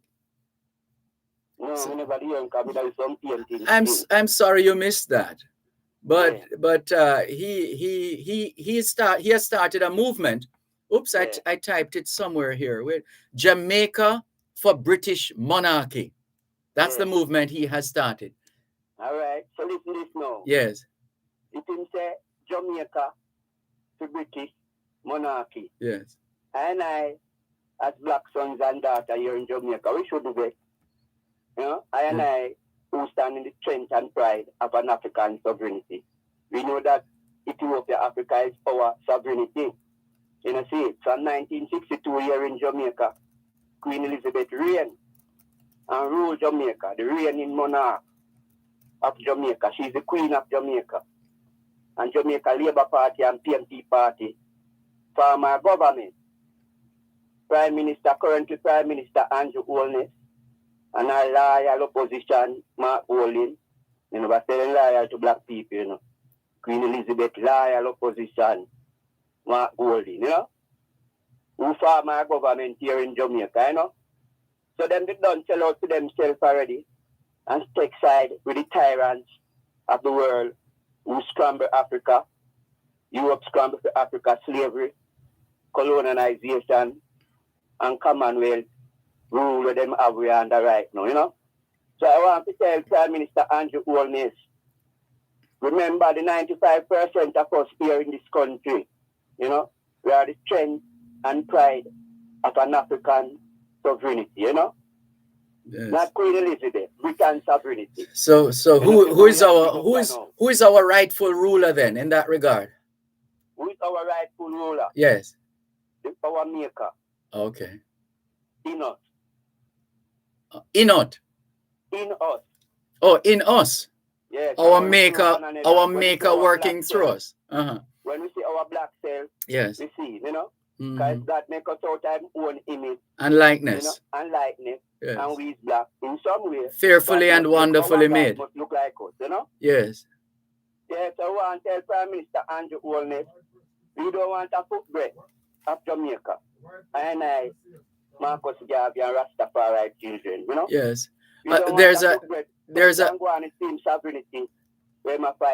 So that are we unique in that regard though? Are we special considering that people of any race, class, creed, or color can say the same thing, that they are fearfully? Why not? Why not? So special, the first humanity upon earth, the father and mother of mankind. And they can say the same thing too. They can say the same thing. And they have said this. People have been saying the same thing for centuries. People other than us. I and I black people bring. I'm going to say our next title. I and I black people bring civilization to the world. And why we special also, you know, the man said we are the black royalties of the earth, you know. The man said we bring the Chinese, the Coolie, the white men, the Indian, all of them. We can bring them, you know, and none can bring them. So black people have given birth to all of so black people have given birth to all these races. We can bring all of them, and none of them can bring. So why do you have a problem with the seemingly have a problem with the white side of us, the white race then? No, we do. Every man have a vine and a big tree. China for the Chinese, Europe for the Europeans, yes, Africa for the Africans, as Marcus Garvey said, those at home and us abroad, and India for the Indians, and Jamaica is for the Arawak Indians. Oh, Red Indian, where we on Jamaica. Jamaica is not for Jamaicans. Lord? Jamaica is not for Jamaicans. Jamaican is for the Arawak Indian. They are Jamaicans, you know. So Jamaica is not for Jamaicans. Jamaica is for the Arawak Indian. I see. All Jamaica is not for I and I black people. It's not our sovereign right. That the 15th, 16th century command. Got you. In a shock, you know, that's why Andrew Holness could attack, you know. All right. Colleagues, them, you know? Well, thank you very much for this first. Freedom, yes. redemption, yes. international repatriation under Queen Elizabeth sovereignty, yes. and carry us back to the land of plenty, you know? All right. Ethiopia, Africa, you know? All right. A royal sovereign nation. Well, land of plenty could be debatable, eh? Land of plenty. No, could be debated. That's why the whole of them got scramble Africa. Our down there, so how about we so? All right. We have to go for now, but thank you very much. First iteration of your presentation for 2022. More in a moment.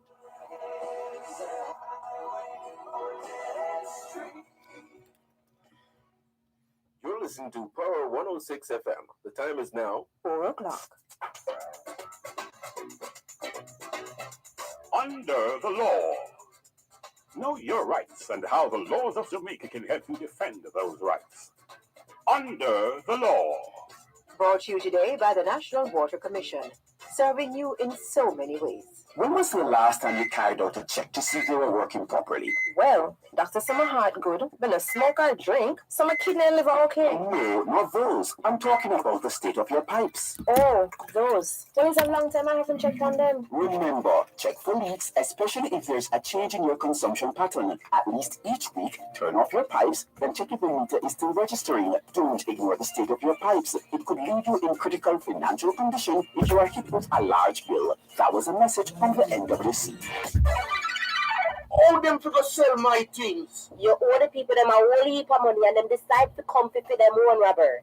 Water Commission, sell my furniture, my car. Depend on how much money you owe them can all sell your house too.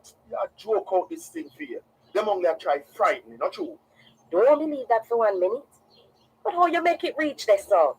Why you never go reason with them before it come to this? Because me never figure so them could have carried me go court for water bill. Much less sell my property. Money owed for services provided is money to be paid, right? Fair. You know some my business I go through a hard time right now. Me have bills up to my neck. The Water Commission don't want to hear that. Them have a business to run too. Them could have eased me up, little man. It's too late to go in and talk to them, Robert. Me no know fear. Me really no know. But me no want them sell my things.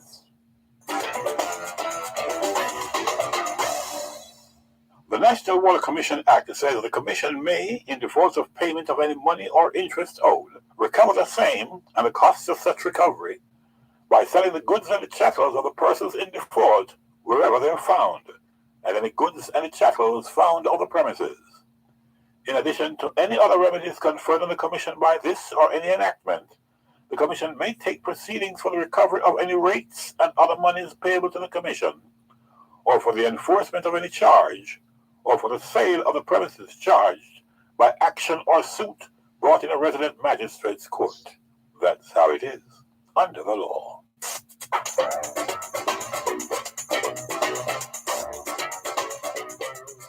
Brought to you today by the National Water Commission, serving you in so many ways.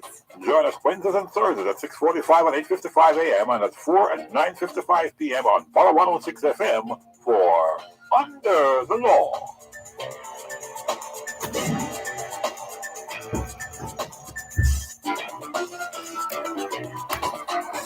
Become the hero on the scene by taking the COVID vaccine. Get vaccinated as soon as you get all the facts. Don't listen to the rumors. This vaccine might just make it possible for teachers to sit face to face with schoolers. This vaccine make it safer for everybody, from the young to the elderly. Don't you want to go back to living normally when things were more orderly? And if you want to live a long good life, then we all have to do what's right. So let's get vaccinated along with the heroes on the front line. This is from the Ministry of Health and Wellness. Jesus, Jesus, oh Jesus, Jesus, oh how I love to call your name. Tune in to Power 106 FM for the longest running religious calling program on Jamaican radio, The Prayer Line.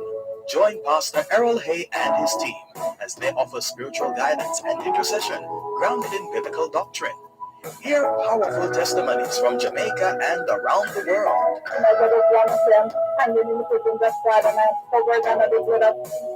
The Prayer Line, a source of support and inspiration in these trying times. prayers.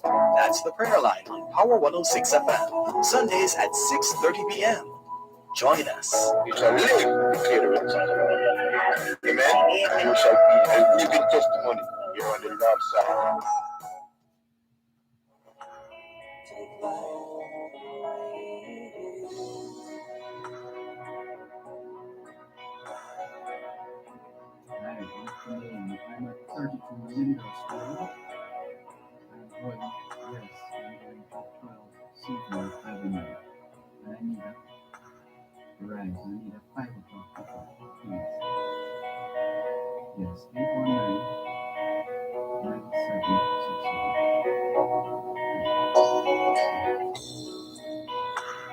The road ahead is empty. It's paved with miles of the unknown. Whatever seems to be your destination, take life the way it comes. Take life the way it is. I mean, 5. Sure, thanks. Okay. Horizon in the distance, so close. Thanks for your patience, Steve. Stand by. And yet so far away. Que hora es en español? Son las 4:06. Quelle heure est-il en français? Les 4:06. 现在几点了？4点06分。6 minutes past 4 o'clock in the afternoon here at Broadcast House, 32 Lyndhurst Road, Kingston 5, St. Andrew, Jamaica. Have you had a checkup lately? If not, now's a good time. Let's not wait till we get sick to get a checkup. How about that? Checking in with more on your program, Both Sides of the Story. Power 106 FM, still streaming live on the Gleaners website, go-jamaica.com. One thing's for certain, those who attended or are attending Manning School have a whole lot of patience. They've been taught patience because Steve McDonald, a proud past student of Manning School, has been holding the line since 1738. I'm kidding, of course. That's the year Manning's was founded. He has been holding the line for 21 minutes and 46 seconds. Thanks for your patience. Good afternoon. And thank you very much for having me, Dervan.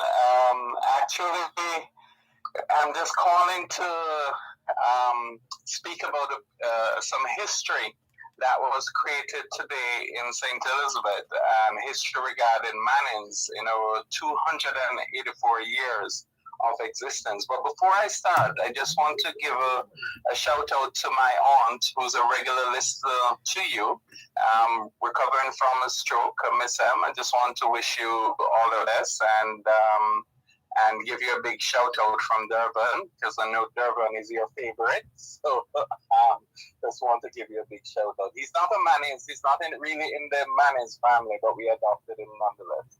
But yes, Dervan, so just coming back. So today, the Mannings football team qualified, played the Mannings, the Costa Cup semifinal, and qualified for the finals, which is the first in our history. Well, and so I just want to commend them, and in terms of this happening, and commend the coaching staff, commend the team, and also commend the past student body who actually got behind this particular team and have been doing work on the ground to help with the necessary arrangements. As a Calabar man, you know what it takes to bring a team forward into the finals. Even though I don't think you guys made it to the Mannings Cup final. I'm not too sure. Anyway, I digress. But yes, I just want to congratulate the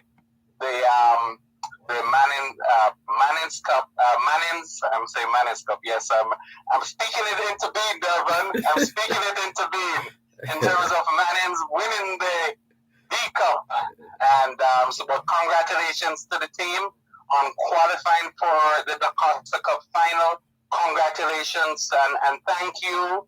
Congratulations to this coaching staff, and thank you to the principal, Steve Gordon. Thank you to the board, which is being led by Moses Shabar, to allow the past student body to participate and to help with getting the team. And 284 years, yeah, we're finally there, Dervan.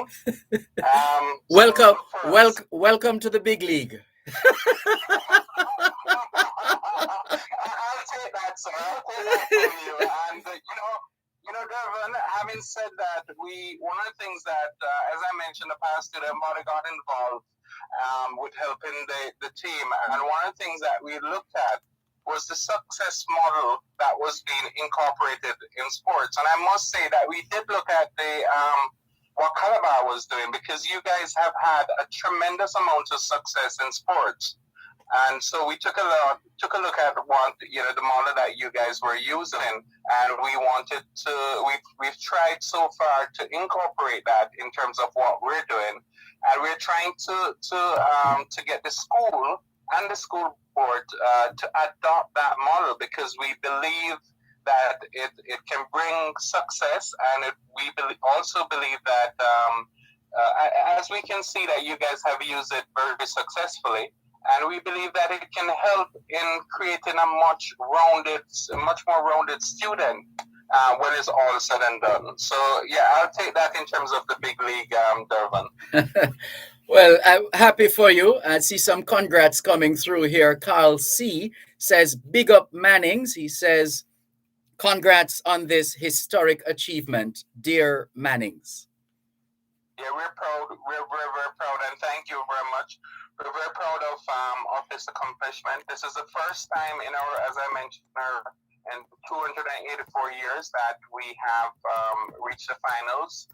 And one of the things that I'm more proud of, is the collaboration with the past student body, with the school, with the board, and with the players. And let me not leave out these guys, the parents. The parents of the team members really stepped up, and they also participated. So it was collaboration all around Dervan, so which is very good. Well done to Team Mannings, and we'll be watching and listening to see what happens next. Thanks very much, Dervan. You probably will be covering the finals, and I know in your heart there will be a special place for your second school. I hear you. Thank you for the call, Steve. All the best. All the best. Thank you. Good. Take care. All right. Every time, Miss Emma Wellington. Let's continue with more on your program, Both Sides of the Story, Power 106 FM.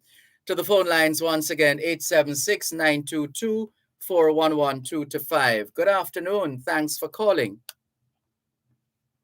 Hello? Are you there? Hello, good afternoon. Oh, there you are. Good afternoon. Thanks for calling. Go ahead, please. Good afternoon. I have two concerns I want to share to you. Please do. Happy New Year. To you too. My side of the story regarding the voter ID issue. Yes. All right. Sorry, you weren't able to call through, or you didn't call through while we had the deputy director. I didn't get you at that time. Sorry about that, but go ahead anyway. Sorry. It's not as seamless as it makes it sound. From my experience, I remember trying to renew my voter ID from February 2020, but no new IDs were created during that time. Right. Until last year. I'd have taken a new picture in February 2020. When I went in October, they told me none was created for me. I've been waiting for a long. So none was created for me. After we take the photo, and they said that within 2 months' time I should be ready. When I called back on December 8th, they're telling me it's still not ready, and I don't necessarily need to call back. I must just wait until when they call me. And you're still waiting? Yeah, and I'm still waiting. All right. If you could text, do you have our text line? No, I don't. Are you able to take the number? Sure. 876, of course. Right. 365. 3346.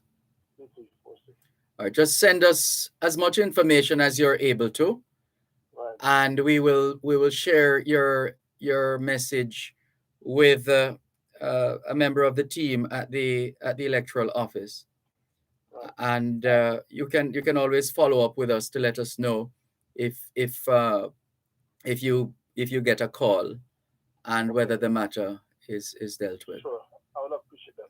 My second concern is based on my own observation.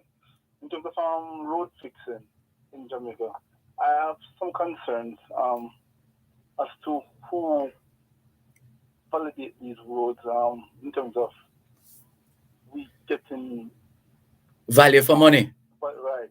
And the concern that I have is that I drive the route from Mandeville to Spalding almost daily.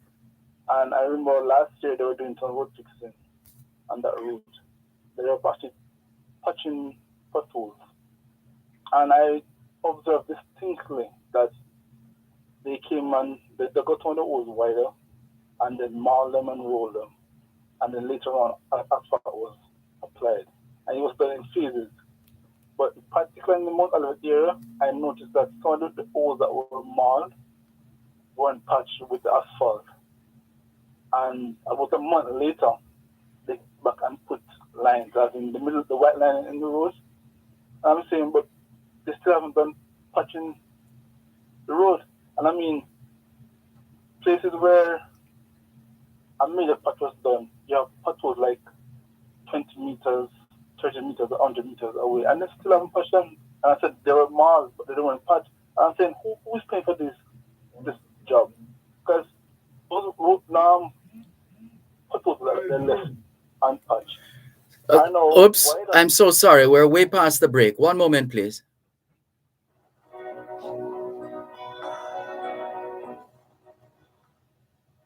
You're listening to Power 106 FM. The time is now 17 minutes past 4 o'clock.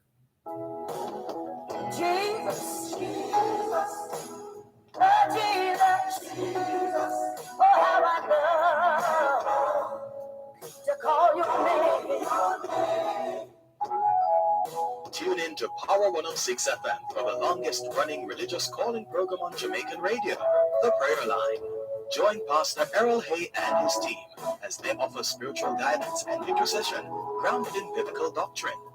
Hear powerful testimonies from Jamaica and around the world.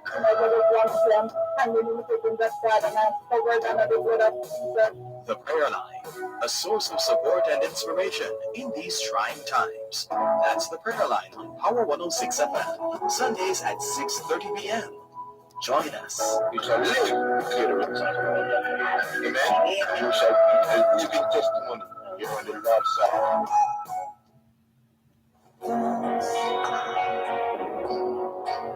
So close, and yet so far away. You shouldn't be surprised when on a ¿Qué hora es en español? Son las 4:18. Quelle heure est-il en français? Il est 4:18. 现在几点了？4点18分. 18 minutes past 4 o'clock in the afternoon here at Broadcast House, 32 Lyndhurst Road, Kingston 5, St. Andrew, Jamaica. Have you done your homework yet? If not, now is a good time. Good afternoon to all the schoolers listening to us, all the students from the early childhood level to the secondary level. Trust you had a productive day of learning today. Hope you also managed to get in some physical activity, just as important as mental activity. As we always say, young people, socialization makes you educable. Education makes you trainable. Training makes you employable. And the right attitude makes you successful. Homework time, young people. Thanks for holding. Please continue. And I don't know if you're the same one who sent a couple of tweets earlier on. Was that you on Twitter? Because I've forwarded them already as well to the electoral office. Right. So as I was saying now, The patching of the potholes and accountability and just making sure that the work is properly done.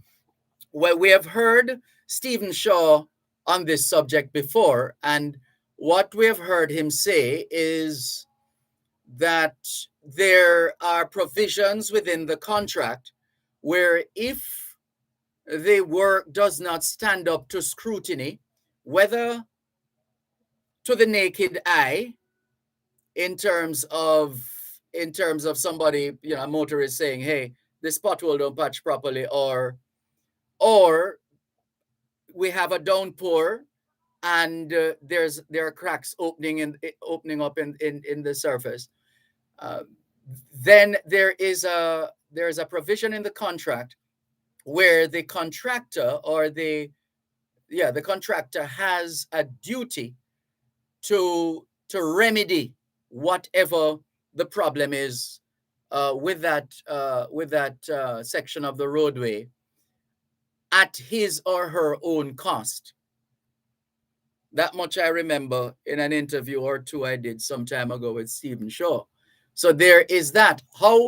Whether or not it is effective or the extent to which it works, the system works, is a function of the evidence, and so that's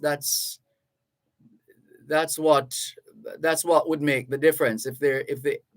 It's really whether the system that they have in place is working or it's not working.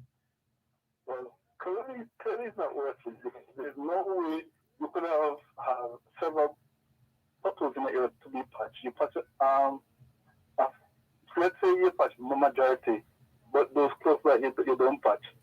And within 3-4 months, they're getting bigger, and you're not calling to complete the work. Secondly, by the way, did you report? Have you reported it to the works agency? They have a number. Was it? Calling the parish council, multiple parish council several times. Oh, hold on now, because as you say, parish council. There's a differentiation between an NWA roadway and a parish council roadway, or an NWA road versus a parish council road. Right. Can you say for certain whose jurisdiction that road falls? I can't say. So I was calling parish council for them to give me that information, but I didn't get an answer from them. I tried more than once. Oh, well, that is important information. To find out if it's an NWA road or a parish council road. And this is something for years we have been talking about, to say, why don't we just have one authority with responsibility for roads, as opposed to the parish council having responsibility for so-called parish council roads and the NWA for NWA roads, because that would help us to narrow it down as to whose responsibility it is, whether it's an NWA road. They say a good way to check is whether you could describe the road as a main road. Yes, it would be a main road, so I guess it would probably fall on the NWA. Right. Yeah, and well, I would humbly suggest a call to the NWA then. That's what I would suggest. So the situation persists, or it persists, because I mean, it was like, I think it was in November, they actually came and marked the lines in the road, and some of the lines could have been marked properly because they were potholes. And like, even at that point, they should have realized, okay, we need to patch this road before we put the paint in the middle of the road. Yes.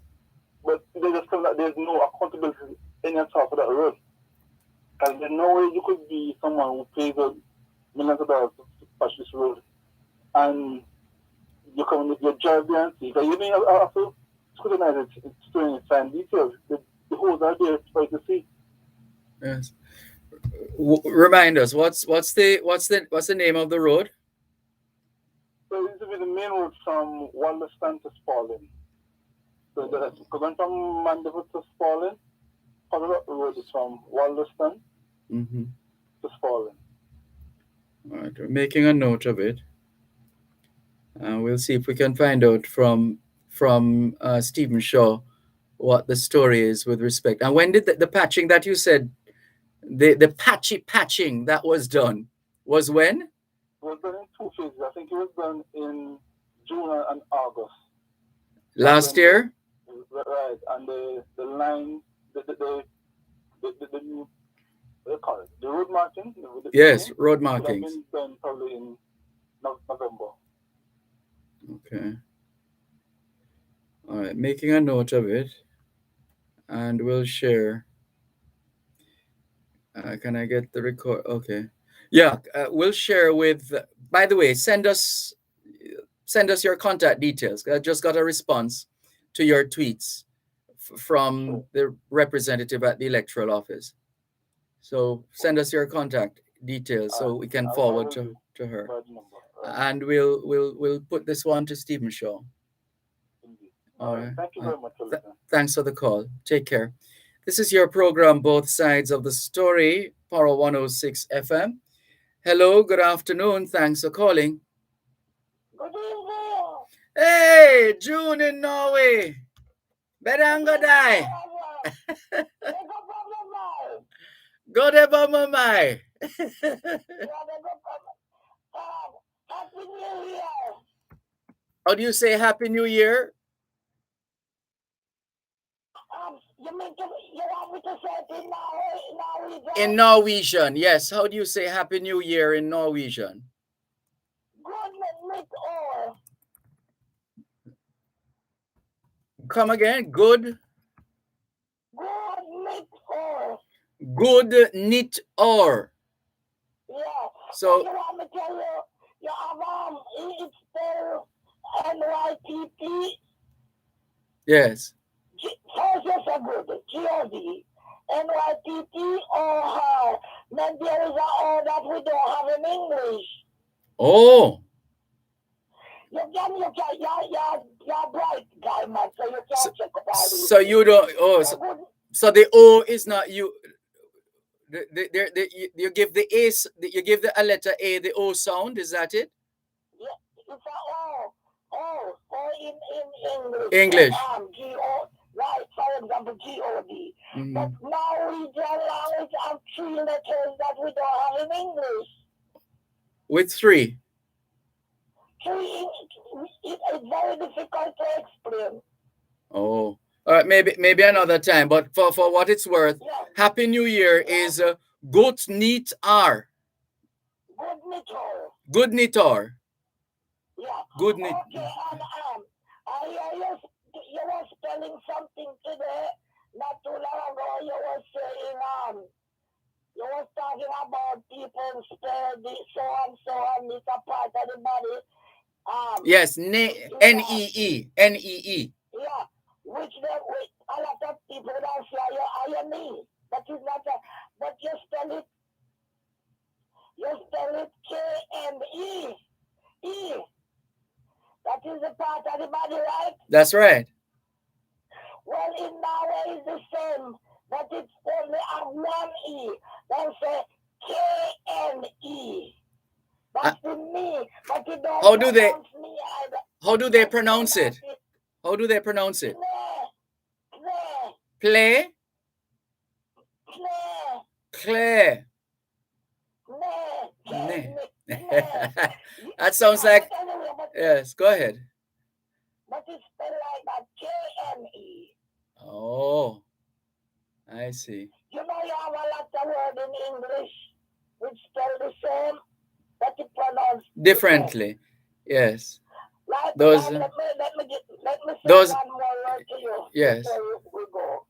Like in we say G-O-D, right? Uh-huh. It's like we say God. Yes. That means good. G-O-D means good. Okay. And in Jamaica, in English, we would say good morning. Yes. In Norway, they would just the same word, but they would just say good morn. Good morn. Yes. Oh.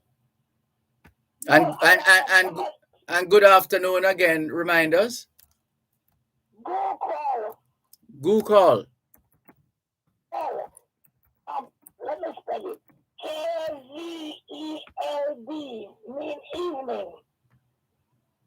Oh, I see. And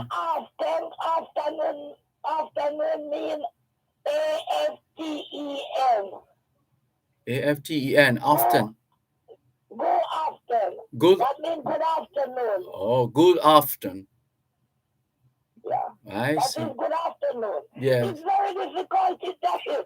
But now, okay, let me tell you one more thing before me. Let me not talk now because I just call your first drop. All right, hold on. Let's take the break and come back. One moment.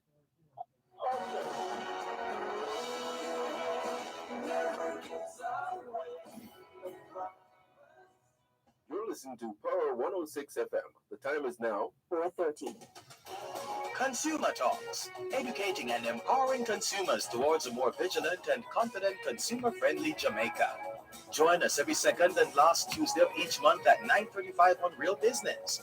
Listen and learn about your rights and responsibilities. Learn how the CAC works to empower consumers in Jamaica. Consumer Talks, brought to you by the Consumer Affairs Commission. Protecting your rights, securing our future.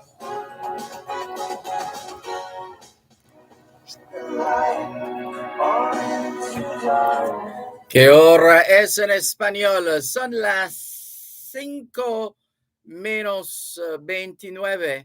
Quelle heure est-il en français? Les 5h moins 29. 现在地点了5点加29分. 29 minutes to 5 o'clock in the afternoon here at Broadcast House 32 Lyndhurst Road, Kingston 5, St. Andrew, Jamaica. Do you know where your children are? Are they where they're supposed to be? Doing what they're supposed to be doing? It's a good time to check up on the children. A good time for us to continue with more on your program, Both Sides of the Story. Power 106 FM. It's 10:32 p.m. in Oslo, Norway. And that's where June is calling us from, one of our regular listeners. Thanks for holding. You said you just wanted to wish us Happy New Year. Yes. But I will say one more thing before I leave. Sure. Like you just said, 5 o'clock. In Norway, they would say FEM. FEM. FEM. FEM. Okay. That's 5. I'm going to tell you one more thing before I leave. And the first time I said last week on the Pastor Show. Everybody called me June, right? Yes. June is the pet name from the name band. Right. But my name is Herman. Herman, Hermine. Yes, and in Norway, the same word pronounced Hermina. Hermina. Yeah. Well, from now on, I will call you Hermina. You can choose. You can do what you want. You let me leave you alone. You're too hard to get. You see all the time, but you're too hard to get. So leave you alone. Oh, Lord. Well, we hope we're happy you're able to get through this afternoon, and we wish you and your family all that's good, all that life has to offer. Same to you, darling. Thank you very much. Love you, Dervan. Bye-bye. Love you too. Take care. This is your program, Both Sides of the Story. Power 106 FM, still streaming live on the Gleaners website, go-jamaica.com. A few more messages coming in. Reed Pamela says, thanks for the shout out. Stewart Town is in Trelawney, leaving Clarkstown into Jacksontown, then Stewart Town. That's where you find Westwood High School for girls. Indeed, I'm quite familiar, Reed Pamela. Thanks anyway, quite familiar, because that's Calabar High School's sister school, Westwood High School. Although our sister school in the corporate area is the Queen's School. Good afternoon to the Queen's School family and the Westwood High School family. Michael Smith says, hi, Dervan. First time watching you on Facebook. Have a great day. Welcome, Michael Smith. Thank you so much for watching. All the best. Nicola in Central Jamaica. Good afternoon. Or Jajo Caraza says, blessed love, Mr. Malcolm, from Hartford, Connecticut. Welcome. Or Jajo Caraza from Hartford, Connecticut. That's the heart of the Jamaican community. the Jamaican diaspora in Connecticut, Hartford, goodness. And let's go over to YouTube. We've been neglecting YouTube, have we? Hold on there. Or did we clear the messages? Oh, no. I'm mixing up now. We need to go to the WhatsApp line. The WhatsApp line is burning up. And we have to start with a couple from yesterday. Ralph yesterday said, "Good afternoon, Dervan. This government needs to go and let the best party, the PNP, take over. Once the party comes back to power, there will be little to no corruption. There will be little to no crime. Jamaica needs to return to the halcyon days of the 1970s and 1990s when the PNP was in power, when more man have more gal, more man have more car, and when you have one cell phone in your back pocket and another in your hands, and you call and say, hello, hello, hello." We also need to revisit the good days in 2000s when the PNP created a budget which wasn't fiscally prudent. So North Coast Highway, we just run with it. The good that the PNP did in those periods are legacies which the JLP inherited. Now that the JLP is not doing such a bad job, it's time for them to go and let the PNP, whose de facto leader currently sits in the Senate. Sailor, I couldn't agree, or Salah, I couldn't agree with you more. The current administration inherited a booming economy, but they have departed from the rich legacy of the previous PNP administration, and that has caused us to be where we are today. DWL, dying with laugh, or dying with laughter, however they say it. That's from Ralph. We suspected there was something sarcastic about that message. And thank you for your message. Who did we say it was from? That was Ralph. Let's see. Documentation. Oh, this was a follow-up from yesterday with respect to getting. Remember, yesterday we spoke with Dr. Melody Ennis with respect to the flu vaccine and just talking about the flu in general. And we said we made mention of COVID as well, and there was a certain timeline that we got from Dr. Ennis with respect to timeline between your first dose and, let's say, taking the flu vaccine, or your second dose and the flu vaccine, etc. So I was saying yesterday that you must present some kind of documentation in America for them to say, yes, you can go ahead and take the flu vaccine along with the COVID-19 vaccine, etc. So this person says, yes, Dervan, we had to present documentation of the first shot before we were given the second shot here in New York State. Thank you very much for that follow-up. And Patriotic Jamaican in New York says, Mr. Malcolm, that's true about the flu shot and the COVID vaccine. My doctor told me I could take my booster and the flu shot the same day. I just waited 3 days before I took the flu shot after the Moderna booster. Thank you, Patriotic Jamaican, and you can pronounce it patriotic as well.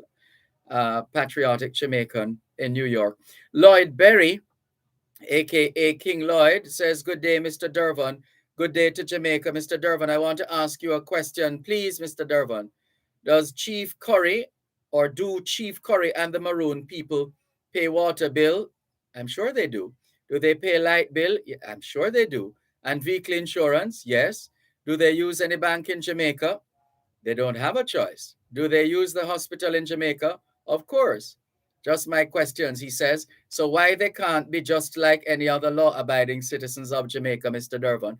But they are, except that there are certain peculiarities about the community and the cultural significance of the community. Beresford says, Brother Dervan, horse is for horse and class is class. And you shouldn't put a donkey into a horse race. That is an old Jamaican proverb that describes the state of our government. How can we have a system where only an ordinary member of parliament or senator who is not even required by law to be literate can head a government ministry. These ministers are in over their heads, says Beresford. No doubt they will tell you otherwise, Beresford. Jean says, good day, sir, and a happy new year. As far as the government reshuffle, I believe it was a poor reshuffle. Key individuals such as Horace Chang and the Minister of Education should have gone purely because they have not made any major impact on their post since appointed. Robert Montague has excelled in all roles he has been appointed. So why dislodge him from the post? He was doing so well. The way it seems with this government of the day, many bedfellows and a great deal of lack of unfairness. Well, ask Simon Crosskill and Ralston Hyman about. I need to send them this message, because yeah, Robert Montague. Good afternoon, Mr. Montague. Let's see. Clearing some more. Quickly going down the line. Sharon, no, not. This one says, good day, Dervan. Mr. Prime Minister, constitutional change is a good idea. However, in Barbados, the literacy rate is 99.6% and the crime rate very low. We as a country need to fix crime and education before we tackle constitutional reform. The young men of Barbados are professionals, doctors and lawyers, etc. Here in Jamaica, they're mostly criminals with very little education to make good choices for a decent future. Not sure about mostly. We can argue that we have too many of those, but not sure about mostly. And yes, our literacy rate lags behind Barbados, just as our productivity rate. And we have only ourselves to blame for that when we have had the wisdom and enterprising former trade minister, the great Robert Lightburn, and squandered a lot of those gains. We have only ourselves to blame. Andrew in St. Thomas says, good afternoon, bless up Power 106 FM, peace. Same to you, Andrew McPherson. Thank you very much. Errol in Spanish Town says, hi, Dervan, good day. Can we liken our gun boys to Boko Haram? What do you think? I don't know enough about Boko Haram outside of what is reported to do a comparison. Thank you for your message. Crocs in Black River says, good day, Mr. Malcolm. If the Integrity Commission had a problem with the filings of a customs office, or do you mean officer who works on the wharves, I'm sure that he would have either been moved to a desk job or placed on interdiction. Why then should the Prime Minister, who has overall control of the national purse, be held to a lower standard? Is it because those who should be asking these questions have been given their partner draw? Well, we'll not join you in impugning or imputing, whichever way you look at it, the character, the collective character of the members of the Integrity Commission, because we have no evidence that says otherwise.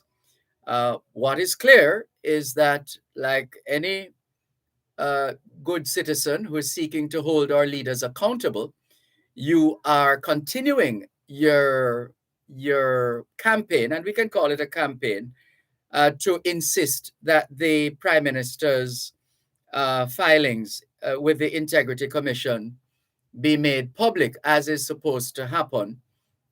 And you are in your right to question the delay. You're not going to hear anything from the Integrity Commission because of that particular clause in the act. But somebody has to say something. The Prime Minister is the chief accountable officer, in a manner of speaking. and has to lead by example in that regard. Remember, this is not the first time questions. Remember the last time a reporter stopped him entering the Pegasus to ask him about the filings and so on. So over to the Prime Minister.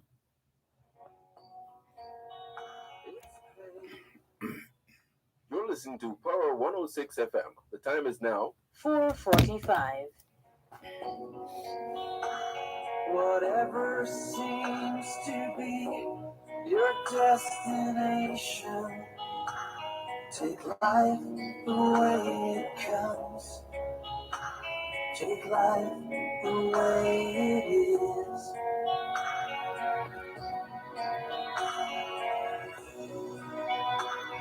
Horizon in the distance, so close, and yet so far away. You shouldn't be surprised when on arrival, dream. ¿Qué hora es en español? Son las 5:14. Quelle heure est-il en français? Il est 5h moins 14. 现在几点了？5点加14分. 14 minutes to 5 o'clock in the afternoon here at Broadcast House 32, Lyndhurst Road, Kingston 5, St. Andrew, Jamaica. Good afternoon to all working Jamaicans tuned into both sides of the story here on Power 106 FM. It's a good time for us to ask ourselves, how productive have we been today? How productive have we been today? Let's come back in just a moment. Hello? What's that? Not hearing you. The what?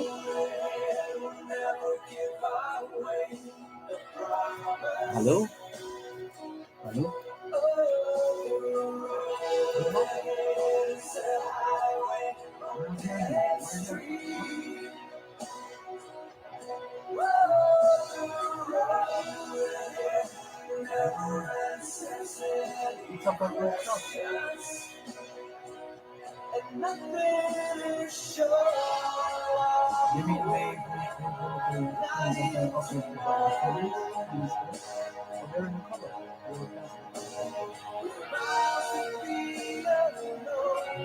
I didn't put them there.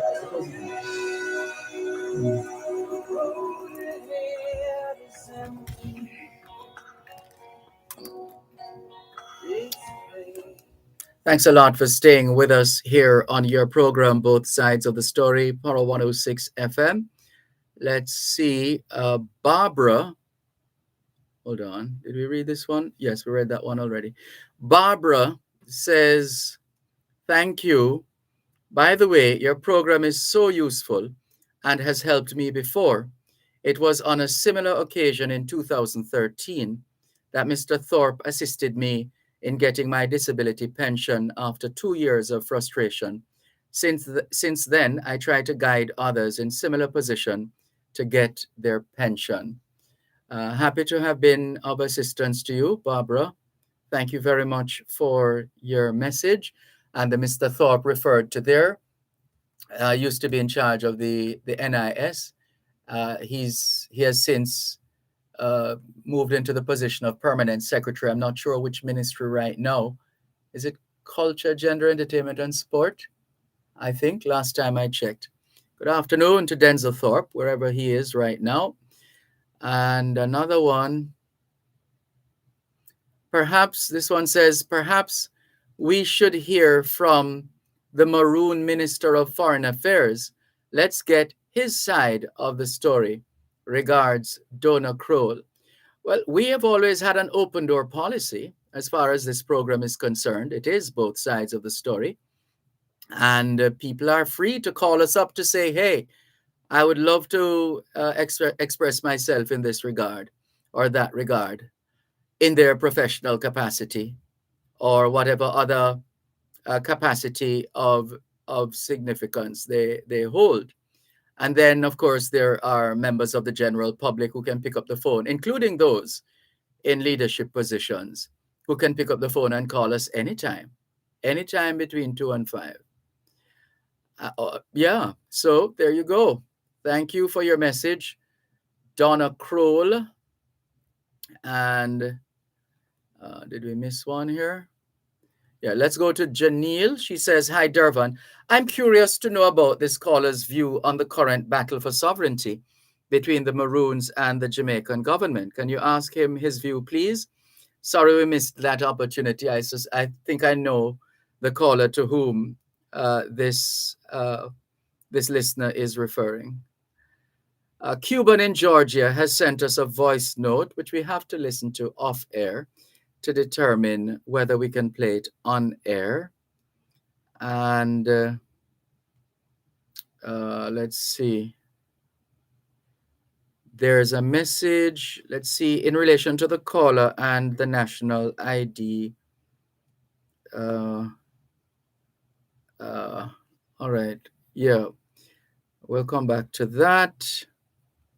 Crocs in Black River says, I was referring to the media.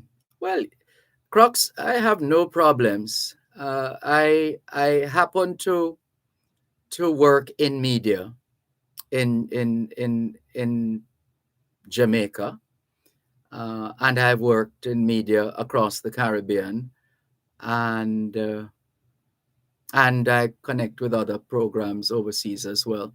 So I am a part of media, but that's not the sum of who I am.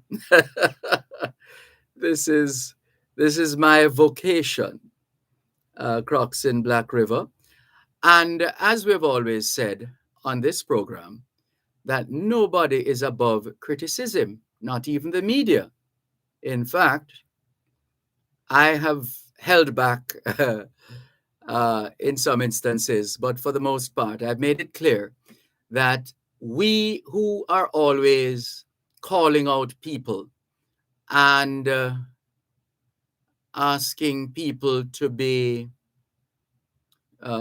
insisting that we hold our leaders accountable, and we hold, and rightfully so. But we ourselves must, those of us who are media practitioners, must hold ourselves to a higher standard, and we are not above criticism. So feel free, Crocs in Black River, to throw shade at media. It's par for the course. It's par for the course. Thank you very much for your message. And another one, another message here. Dervan, Barbados is only 287,881 people. This population has, to my mind, this population should be easier to govern, don't you think? Why the comparison and broad brushing? I don't know. That population size necessarily is an indication of easier management. Not necessarily so. Nothing is 100%, and everything is relative. And different courses for different horses. But it all boils down to management. Whether you have a small population, what is regarded as a small population or a large population, it all boils down to management. How we manage our resources, how we manage our affairs. And thank you for the information you have sent. This is the person who sent us information with respect to the electoral office, and we have shared it with a representative from the electoral office. Your contact information. Thank you very much for following up, and all the very best. Oops, we haven't read text messages in a while. Goodness. This one came in yesterday. Hi, Mr. Malcolm. Good day. This is a message to the Prime Minister. Some of the taxi drivers and the passengers don't want to wear masks. charge the drivers $30,000 and the passengers $15,000 and things will change. This is from Miss Norma. Miss Norma, we pay fines and then we curse afterwards, you know. Or we buy things that we consider to be expensive and we go ahead and buy it and then we curse. I say, you know how much I pay for this? John O Star. But it's part of my persona because it makes me look, I guess, cashy because I must have it to be able to spend so much money. So we curse on the one hand and we use it as an indication of our wealth. That's just one of the peculiarities of some of us as Jamaicans. We are a fascinating people, and that's an understatement. And here's another. Good day, Dervan. We Jamaicans are a trip. We are so blinded by partisan politics that we cannot see the forest for the trees. Since 1962, August 6th, which of the governments that ruled Jamaica was effective to move Jamaica forward? You think if we change the present government and put in the opposition, it will be any better? Think again. Wake up, people. Well, that's always the hope. People vote in hope. That's always the hope that the next one will be better, and the next one, and the next one, or give this one another term and hope that things will be better, or etc. etc. It's hope. That's why that expression is so key in politics. Keep hope alive. Keep hope alive. Can we thank you once again for the privilege of serving you on yet another edition of your program, Both Sides of the Story, Poro 106 FM. Good afternoon, Gaveth Peterson. We see you. Chuck Ray says, Dervan, when I hear some people criticize Andrew Holness, I wonder if it is the same person I know they're talking about. Mr. Holness has achieved much in a short while, says Chuck Ray. All things being well, Both Sides of the Story returns tomorrow afternoon, 2 to 5. Till then, this is Dervan Malcolm reminding all of us that every day is an opportunity to do better than yesterday. Take care.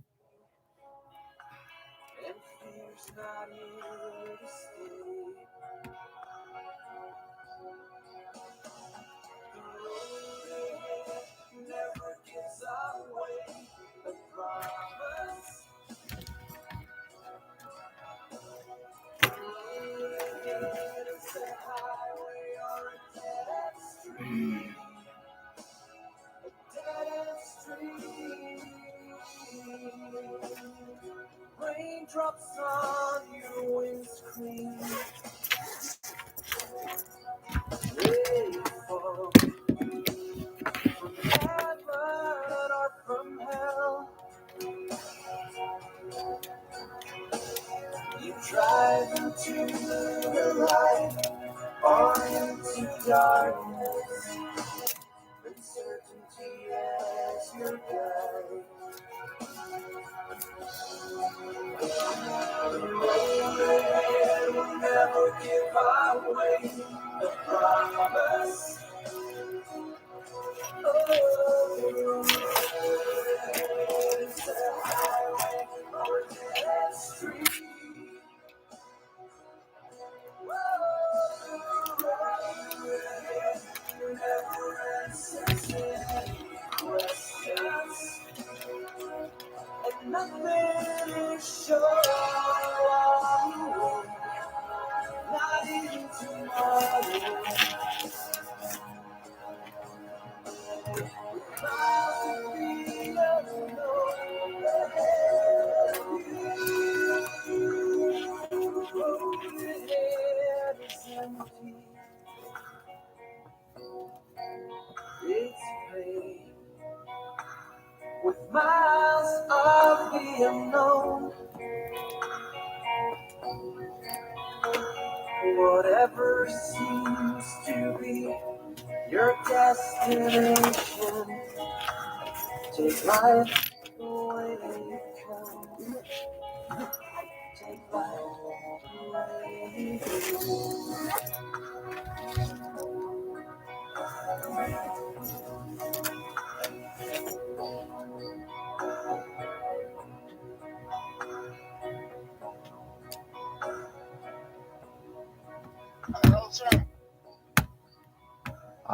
One moment. You're listening to Power 106 FM. The time is now 5 o'clock. News comprehensive.